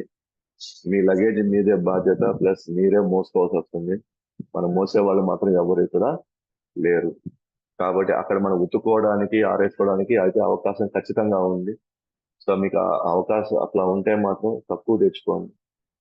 రెండోది, విలువైనటువంటి వస్తువులు, ఆ, నగలని, అయ్యని అని దయచేసి అవన్నీ కూడా తీసుకురావద్దు. వీళ్ళంత వరకు ఎంత సింపుల్ గా మనం ఉంటే, అలాగే మనం తెచ్చుకునే బట్టలు కూడా విపరీతమైనటువంటి ఫ్యాషన్ తోనో, విపరీతమైనటువంటి కలర్స్, విపరీతమైన డిజైన్స్ అలా లేకుండా వీలైనంత వరకు మనం చాలా లైట్ గా సింపుల్ గా ఉంటే మన ఫోకస్ అంతా కూడా ధామం మీద, భగవంతుడి మీద ఉంటుంది. లేదంటే వీటిని కాపాడుకోవడంలోనో, వీటిని సరి చేసుకోవడంలో, వీటిని చూసుకోవడంలో మన యొక్క మనసు కంపల్సరిగా డైవర్ట్ అయ్యడానికి అవకాశం ఉంది. మనం ఫోకస్ చేయడానికి అవకాశం లేదు. కాబట్టి దయచేసి విలువైనవి ఏవి కూడా మీరు తెచ్చుకోవద్దండి అవకాశం వరకు. సో మీరు తీసుకునే బట్టలు కూడా సింపుల్ గా ఉంటే చాలా చాలా మంచిది. ఓకేనా? మీరు వాటి మీద ఆందోళన పడకుండా, వాటి గురించి ఇబ్బంది పడకుండా కూడా మీరు చక్కగా ఈ యాత్రని సింపుల్ గా చేసుకోవచ్చు అన్నమాట. యాక్చువల్లీ ఇప్పుడు కొన్ని దగ్గర రైల్వే స్టేషన్ లో మనం మన యొక్క లగేజ్ ని పెట్టబోతున్నాం అన్నమాట అక్కడే మనం. కాబట్టి కంపల్సరీగా మీరు తెచ్చుకునే సూట్ కేసు కాబట్టి కూడా కావచ్చు, మీతో పాటు చైన్, రెండోది తాళాలు కూడా తెచ్చిపెట్టుకోండి.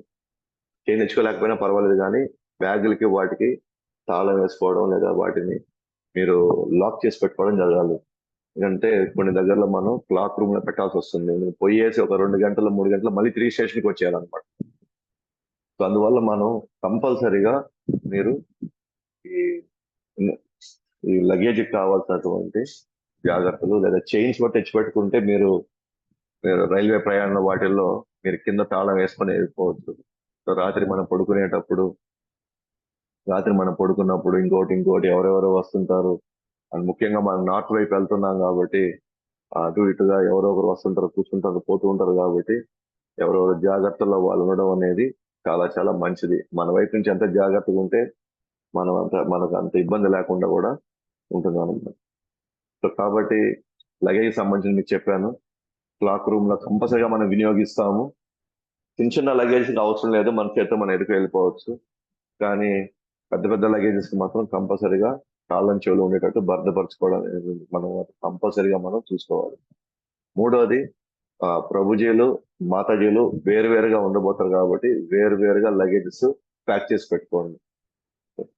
సో మాతాజీ సెపరేట్ గా ఉండబోతారు, ప్రభుజీ సెపరేట్ గా ఉండబోతారు. కాబట్టి మీరు అందరూ కూడా మీ మీ వస్తువులు కావచ్చు, లేదా మీ బట్టలు కావచ్చు, మీ మందులు కావచ్చు, మీరు వేరువేరుగా పెట్టుకోగలిగితే మంచిది. సో లేకపోతే చాలా చాలా ఇబ్బందులు పడతాం మనం. కాబట్టి కంపల్సరీగా వేరు వేరు రూమ్ లో ఉంటాం కాబట్టి మీరు వేరు వేరు ఏర్పాట్లు చేసుకోవడానికి ప్రయత్నించండి. సో 4వ తేదీ మనం వెళ్తున్నాం కాబట్టి ముఖ్యంగా 12 గంటలకు ట్రైన్ ఉంది గూడూరు నుంచి. మనం గంట ముందే స్టేషన్ లో ఉండడం అనేది చాలా చాలా ఇంపార్టెంట్ అన్నమాట. గంట ముందర. సో సూర్యాపేటలో ఉండేవాళ్ళు సూర్యాపేటలో ఎక్కేయవచ్చు. అలాగే చెన్నైలో ఉండేవాళ్ళు చెన్నైలో ఎక్కచ్చు. అలాగే నెల్లూరులో ఉండేవాళ్ళు నెల్లూరులో ఎక్కచ్చు. సో నాయుడుపేట ప్లస్ గూడూరు ఉండేవాళ్ళు సో గూడూరులోనే మనం ఎక్కాల్సిన పరిస్థితి ఉంది.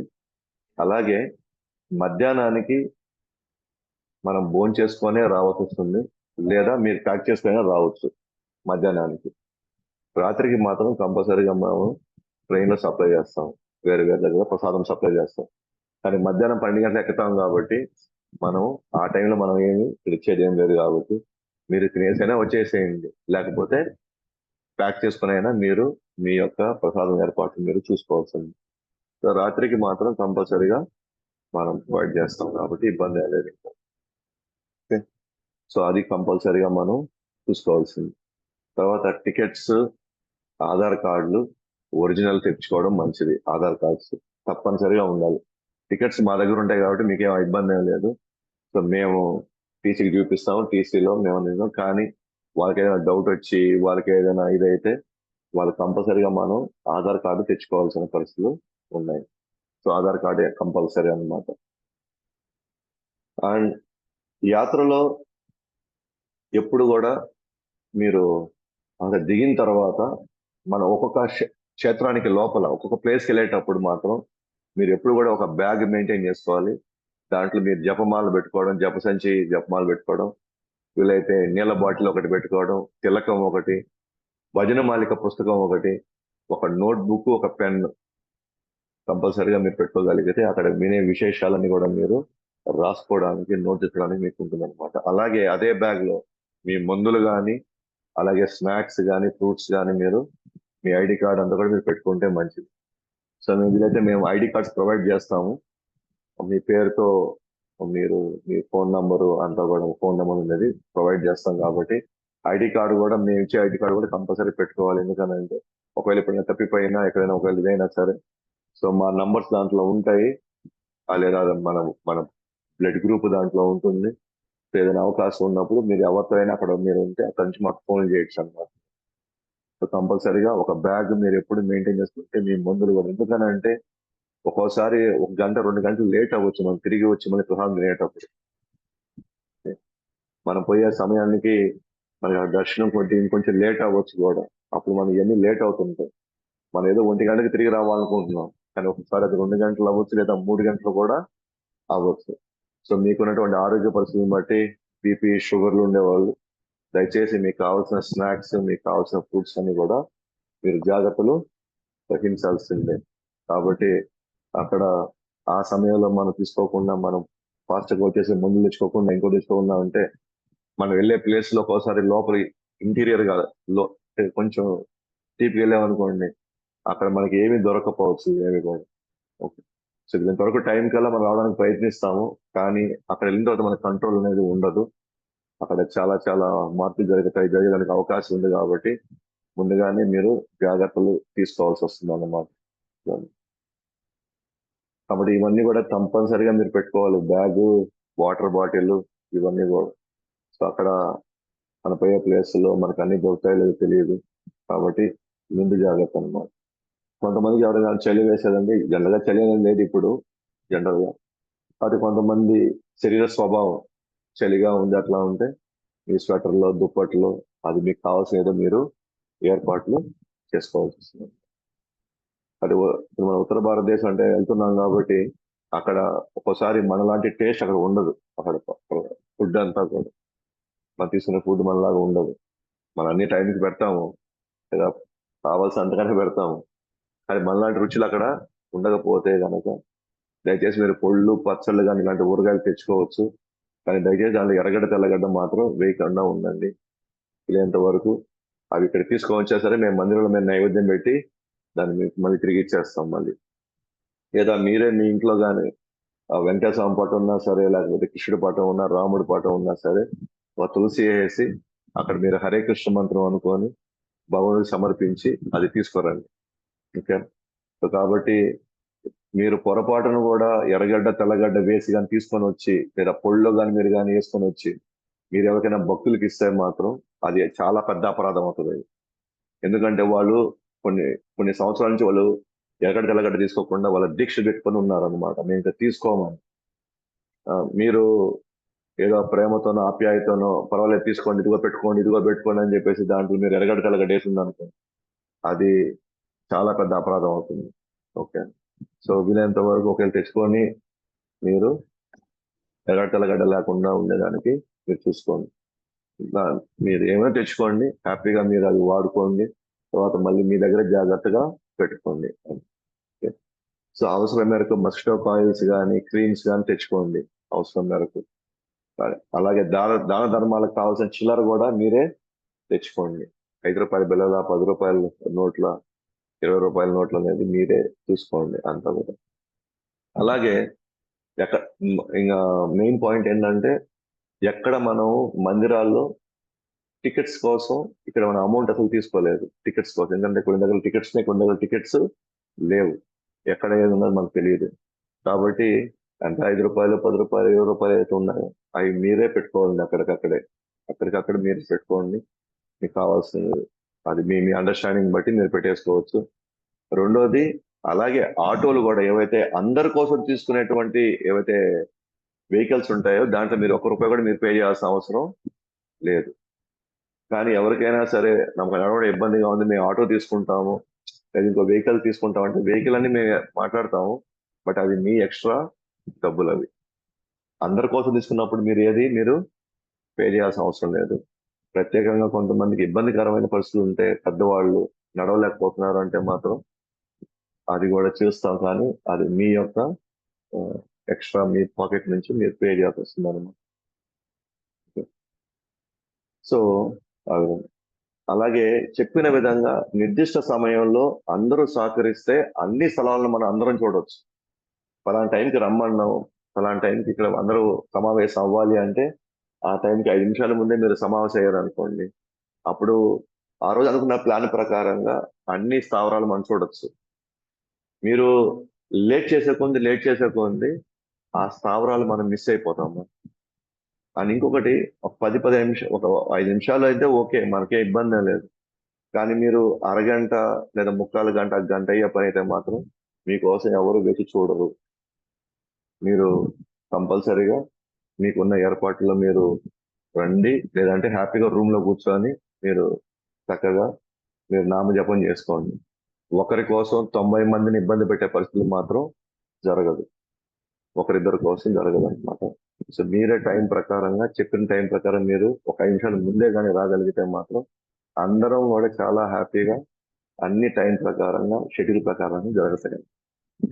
సో ఇది మిగతా టూర్స్ లాగా ఉంటారులే వాళ్ళు ఎక్కడికి పోతారు, అలా చెప్తా ఉంటారులే, మనం పోయినా కూడా ఉంటారులే ఎక్కడ, అలా మాత్రం దయచేసి అనుకోవద్దండి. సో కంపల్సరీగా ఒక టైం పెట్టుకున్నాం, ఆ టైంకి 5 నిమిషాలు ఓకే, ఒక బఫర్ టైం. కానీ ఆ తర్వాత మాత్రం ఎవరి కోసం ఉండేదైతే లేదు. మీరు చక్కగా మీరు హ్యాపీగా రూమ్ లో ఉండి మీరు చూసుకోవచ్చు. అక్కడే మీకు ప్రసాదం కూడా ఇస్తారు మధ్యాహ్నం, అక్కడ మీ ప్రసాదం కూడా మీరు ఉండొచ్చు అనమాట. అండ్ ప్రతిరోజు ఉదయాన్నే నిద్రలేపుతాము. సో 5 గంటలకు అట్లా మంగళహారతి చేసుకుంటాము. ప్రతి ఒక్కరు అటెండ్ అవ్వాలి మంగళహారతికి. అలాగే అలా మొదలవుతుంది ఉదయాన్నే. ఆ తర్వాత మనం ఉదయం టిఫిన్ ప్యాక్ చేసుకుంటాము, మనం బయలుదేరుతాము, మనం ఉండే ప్లేస్ నుంచి మనం బయలుదేరుతాము, అన్ని ప్లేసులు చూసుకుంటాము. మధ్యాహ్నం మళ్ళీ మనం తిరిగి 1 గంట 2 గంటలకల్లా మళ్ళీ తిరిగి వచ్చేస్తాము. తిరిగి వచ్చి మళ్ళీ మనం మధ్యాహ్నం ప్రసాదం తీసుకుంటాము, కొద్దిసేపు రెస్ట్ తీసుకుంటాము, అని మళ్ళీ సాయంత్రం మళ్ళీ కథ అన్ని చెప్పుకుంటాము. మళ్ళీ రాత్రి త్వరగా పడుకోండి, మళ్ళీ త్వరగా నిద్ర లేయాలి. ఎందుకంటే ఉండేది 4-5 రోజులే కాబట్టి, ఉన్నప్పుడు ఎట్లాగో మనం ఈ వ్యాపారాలు ఉద్యోగాలతో వివిధ బాధ్యతలతో మనం ఎలాగో ఉదయం లేచేదానికి మనకు చాలా ఇబ్బందికరం అవుతుంది. కాబట్టి అట్లీస్ట్ మనం ధామంకి వెళ్ళినప్పుడైనా సరే అవన్నీ కూడా మనం పాటించడానికి ప్రయత్నిస్తాం. అండ్ ధామంలో మనం చేసే ప్రతి యాక్టివిటీ కూడా, ప్రతి కార్యం అక్కడ పడుకున్నాము అంటే మన యోగ నిధిలో ఉన్నట్టు అనమాట. ఆడ మనం నడిచాము అని అంటే దీనికి ఇంత ఫలితం అనేది ఉంది. ప్రతి దానికి కూడా అక్కడ మనం భోజనం చేస్తున్నాము అని అంటే దానికి ఇంత పుణ్యం అనేది ఉందన్నమాట అక్కడ. అలాగే అక్కడ మనం ఉదయాన్నే మంగళహారతికి మనం అటెండ్ అవుతున్నాము అంటే దానికంటూ కూడా ఇంత ఇదనమాట. అందు ఉదయాన్నే లేచి భగవన్ దర్శనం చేసుకొని ఆ తర్వాత మనం వివిధ క్షేత్రాలను మనం దర్శించడానికి వెళ్ళినప్పుడు నిజంగా మన మనసు ఎంతో ప్రశాంతంగా ఉంటుంది, ఎంతో ఆహ్లాదకరంగా ఉంటుంది. అన్నిటిని కూడా చక్కగా మన ఆరోగ్యం కూడా బాగుంటుంది అనమాట. ఆ విధంగా మనం సాయంత్రం త్వరగా వచ్చి సంధ్యాహారతి చేసుకొని త్వరగా మనం పడుకుంటాం అనమాట. కాబట్టి మనం ఉదయాన్నే లేసుకొని నిద్ర లేసుకొని ఉండొచ్చు. కాబట్టి అన్ని వేళ ఆహారం మితంగా తీసుకుంటే ఆరోగ్యంగా మనం ఉండవచ్చు. ఎస్, లిమిటెడ్ అయితే చాలా ఉంటుంది. కానీ మనం పోయేదే వేరే ప్లేస్ కాబట్టి అక్కడ వాతావరణం మారిపోయింది, అక్కడ ఎండలు, అక్కడ వాతావరణం మారిపోయింది కాబట్టి మీరు మితంగా ఎంత లోపల గ్యాప్ ఉంది అని అంటే మీకు ఇంకెటువంటి ఆరోగ్య సమస్యలు, ఈ గ్యాస్ట్రిక్ ట్రబుల్ అని, అయ్యి అని, ఈ అని ఇబ్బంది, మళ్ళీ స్టమక్ అప్సెట్ అవ్వడం, ఇలాంటివన్నీ కూడా జరగవు. రెండోది, అనవసరంగా అక్కడ వేరే వేరే పానీయాలు తాగడం, రకరకాల, ఎందుకంటే ఆ వాటర్ వాళ్ళ వాటర్ కలుపుతారు, ఆ వాటర్ సరైన వాటర్ లేదు మనకు తెలియదు. చాలా సందర్భాల్లో జలుబులు, దగ్గులు, జ్వరాలు ఇవి రావడము, వామిటింగ్స్ అవ్వడము, లూజ్ మోషన్స్ అవ్వడం అనేది జరుగుతూ ఉందన్నమాట చాలా దగ్గర. సో వీలైనంత వరకు వాటి జోలికి మనం పోకుండా మనం జాగ్రత్తగా బయట ఎటువంటి వాటికి తాగకుండా మనం ఉండాల్సిన పరిస్థితి.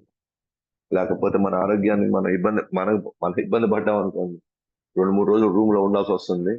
ఆ తర్వాత మనం ఏ ప్రదేశాలు చూడకుండా మళ్ళీ మనం తిరిగి రావాల్సి వస్తుంది మనకి. కాబట్టి అక్కడ వాతావరణం కొంచెం వేడిగా ఉంటుంది మనలాగే. వాటి వీళ్ళంత వరకు నీళ్లు కూడా బాగా తీసుకోండి. నీళ్లు కూడా ఎక్కువ నీళ్లు తీసి పెట్టుకోండి. డీహైడ్రేషన్ అవ్వడం, కొందరు నడవాల్సి వస్తుంది, దగ్గర ఎండగా ఉంటది. సో ఎక్కడ ఎట్లా ఉంటుందో మనం చెప్పలేము అక్కడ. కాబట్టి వీలైనంత వరకు మన నీళ్ళని కూడా మనం తాగడం మంచిది. కనీసం అంటే 3 లీటర్లు మనం తాగాలన్నమాట. కనీసం అంటే అది మజ్జిగ రూపంలో తాగండి, లేకపోతే ఇంకో రూపంలో తాగండి. ఎన్ని లీటర్లు తాగాలి? ఖచ్చితంగా 3 లీటర్లు తక్కువ లేకుండా తాగాలని. సో యాత్ర సమయంలో ఎటువంటి సమయం వృధా చేయకుండా ఎంత ఎక్కువైతే అంత జపం చేయండి, ఎంత ఎక్కువైతే అంత కథ వినండి. మీతో పాటు భగవద్గీత, భాగవతం పుస్తకం తెచ్చుకోండి, లేకపోతే కృష్ణ బుక్ తెచ్చుకోండి. మీకు టైం ఉన్నప్పుడు చదవండి. సమయం ఒక నిమిషం కూడా మీరు అనవసరంగా అక్కడ మాటలు, ఇక్కడ మాటలు, వాళ్ళ మాటలు, వీళ్ళ మాటలు వినొద్దు దయచేసి. అలాగే ఇంట్లో వాళ్ళకు కూడా మీరు మీ ఇంట్లో నుంచి మీరు ఒకరే వస్తున్నారు, మాతాజీలు కావచ్చు, ప్రభుజీలు కావచ్చు, ఒకరే వస్తున్నట్లయితే వాళ్ళకి కావాల్సిన ఏర్పాట్లు కూడా ముందే అన్ని అక్కడే చేసి పెట్టేసేయండి. వాళ్ళ సమయానికి ఏం తినాలి, ఎక్కడెక్కడ వాళ్ళ మందులు ఏంటి, మీ మీద ఆధారపడ్డ విషయాలన్నీ కూడా వాళ్ళకి జాగ్రత్తలు చెప్పేసి వచ్చేసేయండి.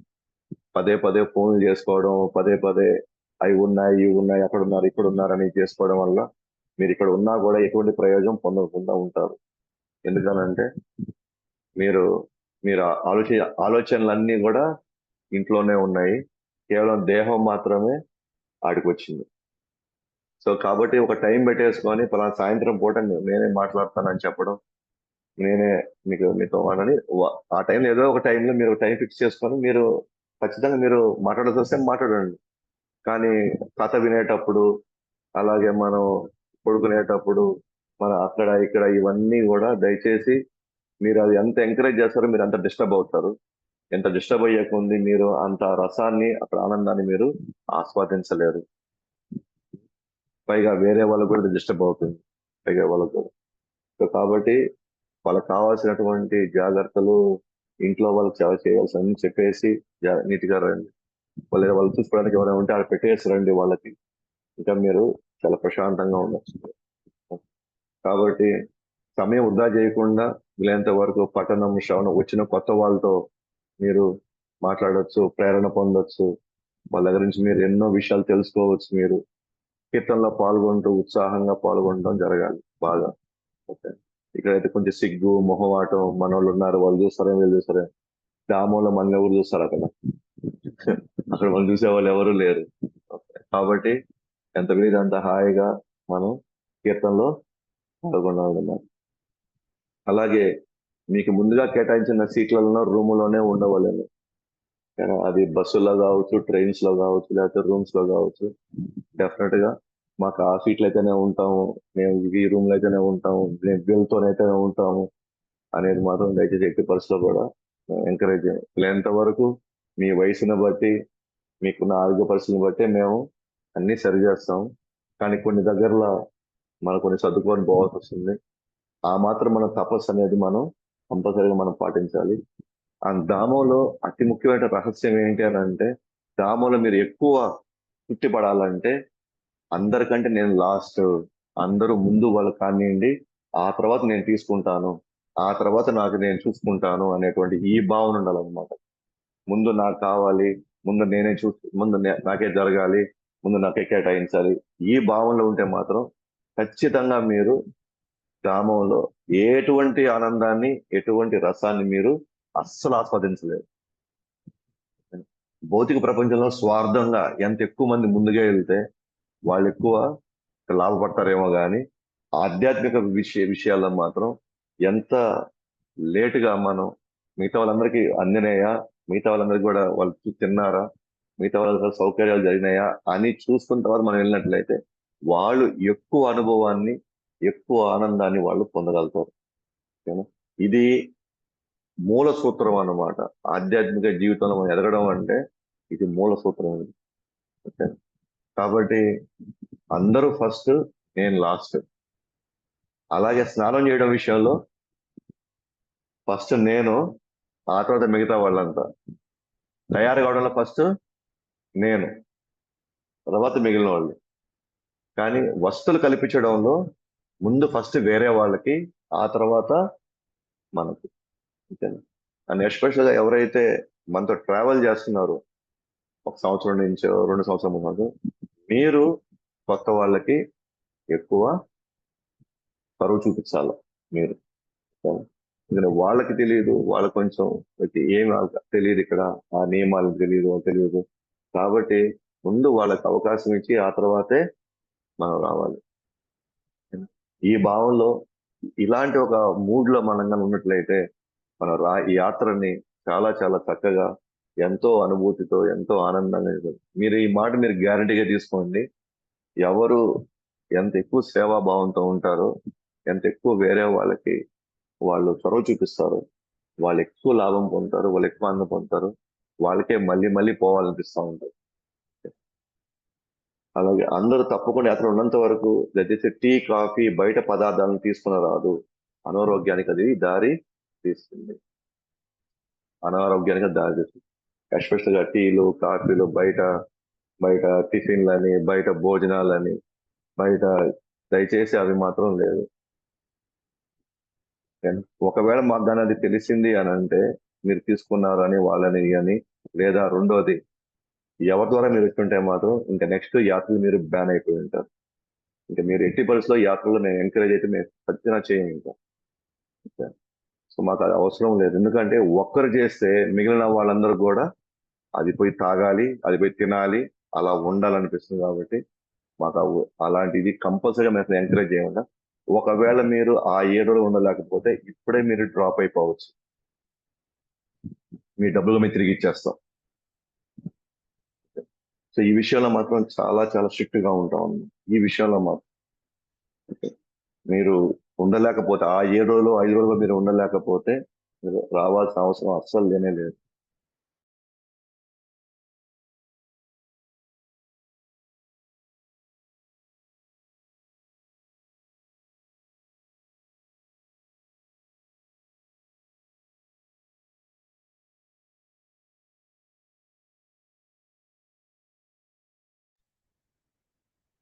హరే కృష్ణ. సో కాబట్టి దయచేసి ఆ, ఈ టీ, కాఫీలు ఇవన్నీ ఈ విషయాల్లో మాత్రం చాలా చాలా స్ట్రిక్ట్ గా ఉంటున్నాము. సో బయట బయట పరిస్థితులు, బయట పదార్థాలు కానీ, బయట కానీ దయచేసి మీరు తీసుకురావద్దు. ఒకవేళ మీరు ఆ 5 రోజులు కూడా మీరు ఉండలేకపోతే, అయితే మన ధామాన్ని మనం దర్శించడానికి మనకి ఏమాత్రం అర్హత లేదనమాట. సో కాబట్టి ఈ విషయంలో మాత్రం మాకు చాలా చాలా స్ట్రిక్ట్ గా ఉంటున్నాం. అండ్ ఎవరి ద్వారా అయితే వాళ్ళు వచ్చారో, ఉండలేకపోతున్నారో వాళ్ళని కూడా కంపల్సరీగా నెక్స్ట్ ఇంక యాత్రకి మేము ఎట్టి పరిస్థితిలో కూడా మేము వాళ్ళని తీసుకున్న పరిస్థితి అయితే లేదు. అది మాత్రం గ్యారంటీ అన్నమాట. అలాగే యాత్రలో మీకు ఎటువంటి అసౌకర్యం కలిగినా మీకు కేటాయించిన ఇన్ఛార్జికి వెంటనే తెలియచేయండి. పూ- మీకు ఖచ్చితంగా మేము 10-12 మందిని ఒక గ్రూప్ కింద వేసి మీకు ఒక ఇన్ఛార్జిని ఇస్తున్నాము. వాళ్ళ ఫోన్ నంబరు ప్లస్ మీ ఫోన్ నంబర్లు కూడా వాటికి పెడుతున్నాము. మీకు ఏదైనా అసౌకర్యము ఏదైనా జరిగితే మాత్రం మీకు కంపల్సరీగా మీరు, అది హెల్త్ విషయంలో కావచ్చు, ఇంకోటి మనం వెళ్ళంగానే రూముల్లో కొంత ఇబ్బంది కలగవచ్చు, లేదా కొంత అవి పని చేయట్లేదు, ఇవి పని చేయట్లేదు, లైటు లేదా వాటర్ ట్యాప్ ఏదైనా కావచ్చు. అది మన వెంటనే అది మీ ఇన్ఛార్జెస్ తెలియజేయండి. సో మొదటి రోజులోనే దానికి ఏమేమి కావాలన్నీ కూడా చేసి పెట్టేస్తాం. సో వచ్చిన రోజే మనకి అన్నీ ఉంటాయి, అన్నీ జరుగుతాయి అంటే కొంచెం పొరపాటు. అక్కడికి వెళ్ళిన తర్వాత మనం అవన్నీ చూసుకొని మీకు ఏదైనా అట్లాంటివి ఏదైనా ఇబ్బందులు వస్తే మాత్రం ఫ్యాన్ తిరగడం లేదు, సో అండ్ సో అట్లాంటివి ఉంటే మాత్రం మీరు తప్పకుండా మీరు ఇన్ఛార్జ్ చెప్పి మీకు కావాల్సినవన్నీ కూడా మీరు అది జరిగేలాగా మీరు చూసుకోవచ్చు అన్నమాట. ఇంకోటి అతి ముఖ్యమైనది అంటే పూరి యాత్రలో పూజారులు ఉంటారు అన్నమాట, వాళ్ళని పండాలు అంటారు, వాళ్ళని పండాలు అంటారు. వాళ్ళతో చాలా జాగ్రత్తగా ఉండాలి వాళ్ళతో. సో వాళ్ళు ఓకేనా, ఇదిగో ఇది దేవుడు మాలని, ఇది దేవుడికి ఇచ్చినటువంటి వస్త్రం అని ఓకే, మనకి మన మీద బలవంతంగా మన మీద వాళ్ళు మనకి అప్పచెప్పాలి, లేదా మనకి వాళ్ళు కట్టబెట్టాలని వాళ్ళు చూస్తారు. వాళ్ళు ఏదో ఫస్ట్ మాత్రం చాలా నీట్ గా చాలా జాగ్రత్తగా మధురంగా మాట్లాడతారు.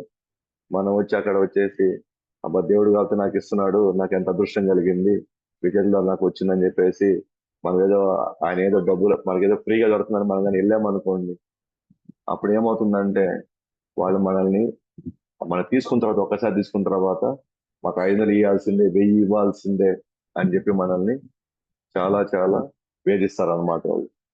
అందువల్ల ఎట్టి పరిస్థితిలో కూడా వాళ్ళు ఎవరైనా సరే వచ్చి ఆ పూజ చేయించుకోండి, ఇదిగో ఇది ఈ మాల వేస్తాము, ఇదిగో ఈ వస్త్రం ఇస్తాము అని అంటే మాత్రం దయచేసి అక్కడ వాళ్ళతో ఎటువంటి బేరాలతోనో లేదా ఆశపడడం మాత్రం మనం తీసుకోవడానికి లేదు.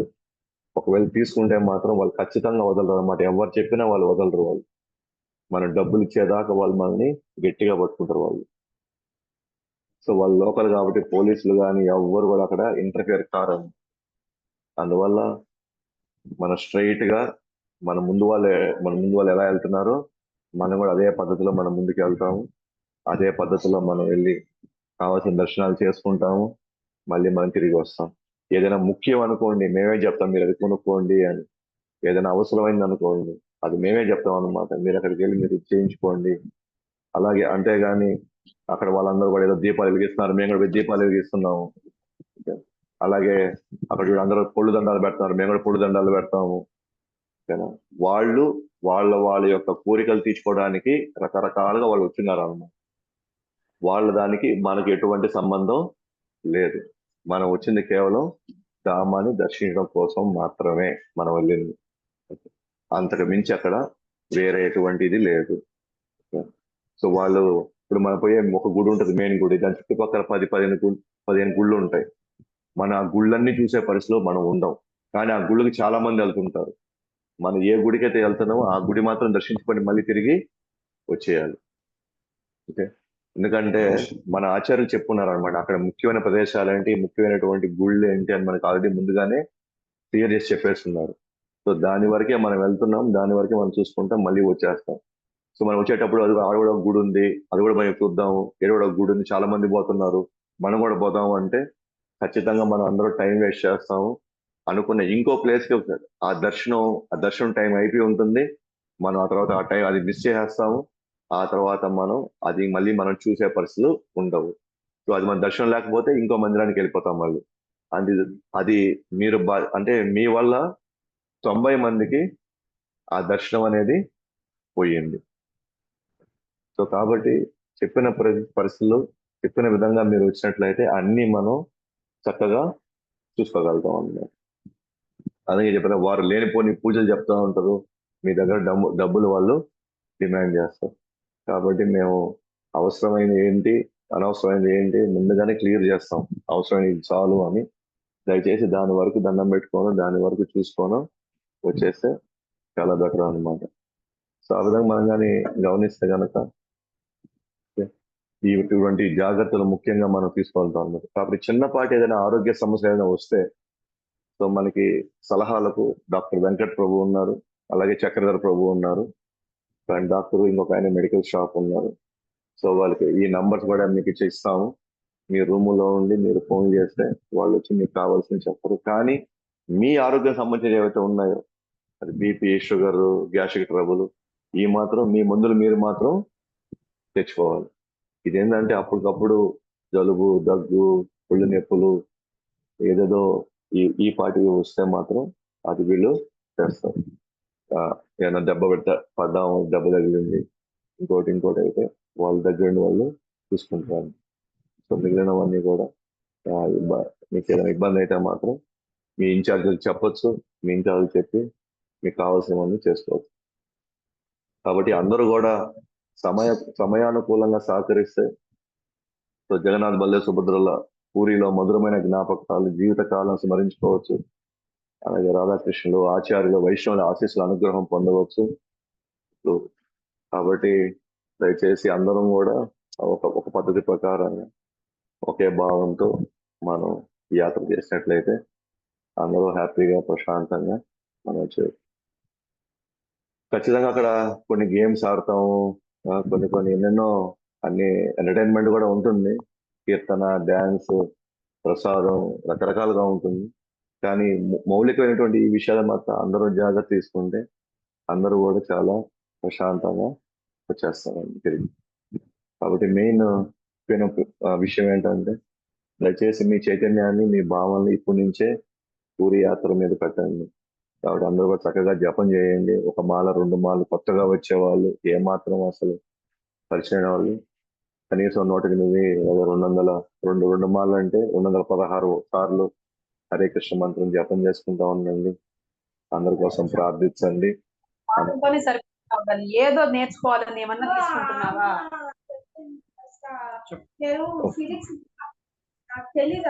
కాబట్టి మనం ఏం చేయాలి అని అంటే ఎట్టి పరిస్థితుల్లో కూడా ఈ నియమాలను పాటించి జాగ్రత్తగా తీసుకుంటే మాత్రం అందరం కూడా సేఫ్ గా తిరిగి వచ్చేస్తాం.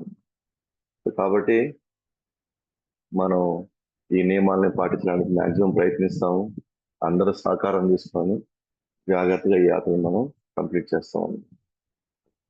సో ఇంకేదైనా మీకు సందేహాలు ఉంటే బహుశా రేపటికల్లా మేము మీ ఇన్ఛార్జెస్, సో మీకు ఎవరెవరు మీకు ఉన్నారో వాళ్ళ ఫోన్ నంబర్స్ అన్ని కూడా మీ పేర్లతో సహా మీరు ఏ గ్రూప్ లో ఉన్నారు సో అవన్నీ కూడా రేపు మీకు ఆ యాత్ర గ్రూప్ లో మేము మీకు పెట్టేస్తాం. సో ఎవరైతే ఇంకా మీ పేర్లు మీ నంబర్లు యాత్ర గ్రూప్ లో లేవు సో దయచేసి మీరు ఇప్పుడైనా సరే మీరు ఇక్కడ ఈ చాటింగ్ లో ఇక్కడే మీరు మీ నంబర్ పెట్టేయవచ్చు. నేను వాటిల్ని వెంటనే చేరుస్తాను మీకు. ఇంకేదైనా మీరు ఇంకేదైనా తెలుసుకోవాలి, ఇంకేదైనా సందేహాలు ఏదైనా ఉంటే మాత్రం మీరు ఇప్పుడు ఏమైనా ఉంటే మీరు అడగచ్చు అన్నమాట. ఇంకేదైనా క్లారిఫికేషన్స్ కావాలి, ఇంకేదైనా మేము మిస్ అయ్యాము మీ పర్సనల్ విషయాల్లో లేదా మీకున్నటువంటి ఇబ్బందులు ఏదైనా ఉంటే మీరు చెప్పచ్చు.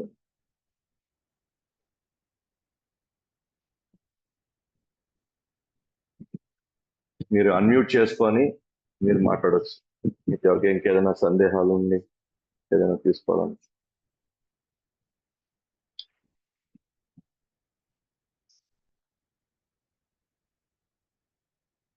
ఓకే, రేపు పూరి ధామం యొక్క విశిష్టత, పూరి ధామం గురించి దాని విశిష్టత గురించి వివిధ పురాణాల్లో వివిధ శాస్త్రాల్లో ఏమని వర్ణించింది అసలు. ఆ ధామం దర్శించుకోవడం కానీ ఆ ధామంలో మనం నివసించడం కానీ దానికి వచ్చేటువంటి ప్రయోజనం ఫలితం ఎంత అసలు ఏంటిదంతా అసలు వివిధ శాస్త్రాల్లో వివిధ పురాణాల్లో ఎలా దాని గురించి వర్ణించిందో అది మనం రేపు ఇదే టైంలో 7 నుంచి మనం చెప్పుకుంటాం. సో కాబట్టి రేపు మళ్ళీ మనం జూమ్ లో కలుసుకుంటాం లేదా లైవ్ గా వచ్చి ఇక్కడ వినాలనుకునే వాళ్ళు మన గూడూరు ప్రచార కేంద్రానికి వచ్చి వినగలుగుతాం. శ్రీల ప్రభుపాద్ కీ జై, అనంత కోటి వైష్ణవుని की जय, पुरुषोत्तम क्षेत्र जगन्नाथ पुरी धाम की जय, जय गौर प्रेमानंद।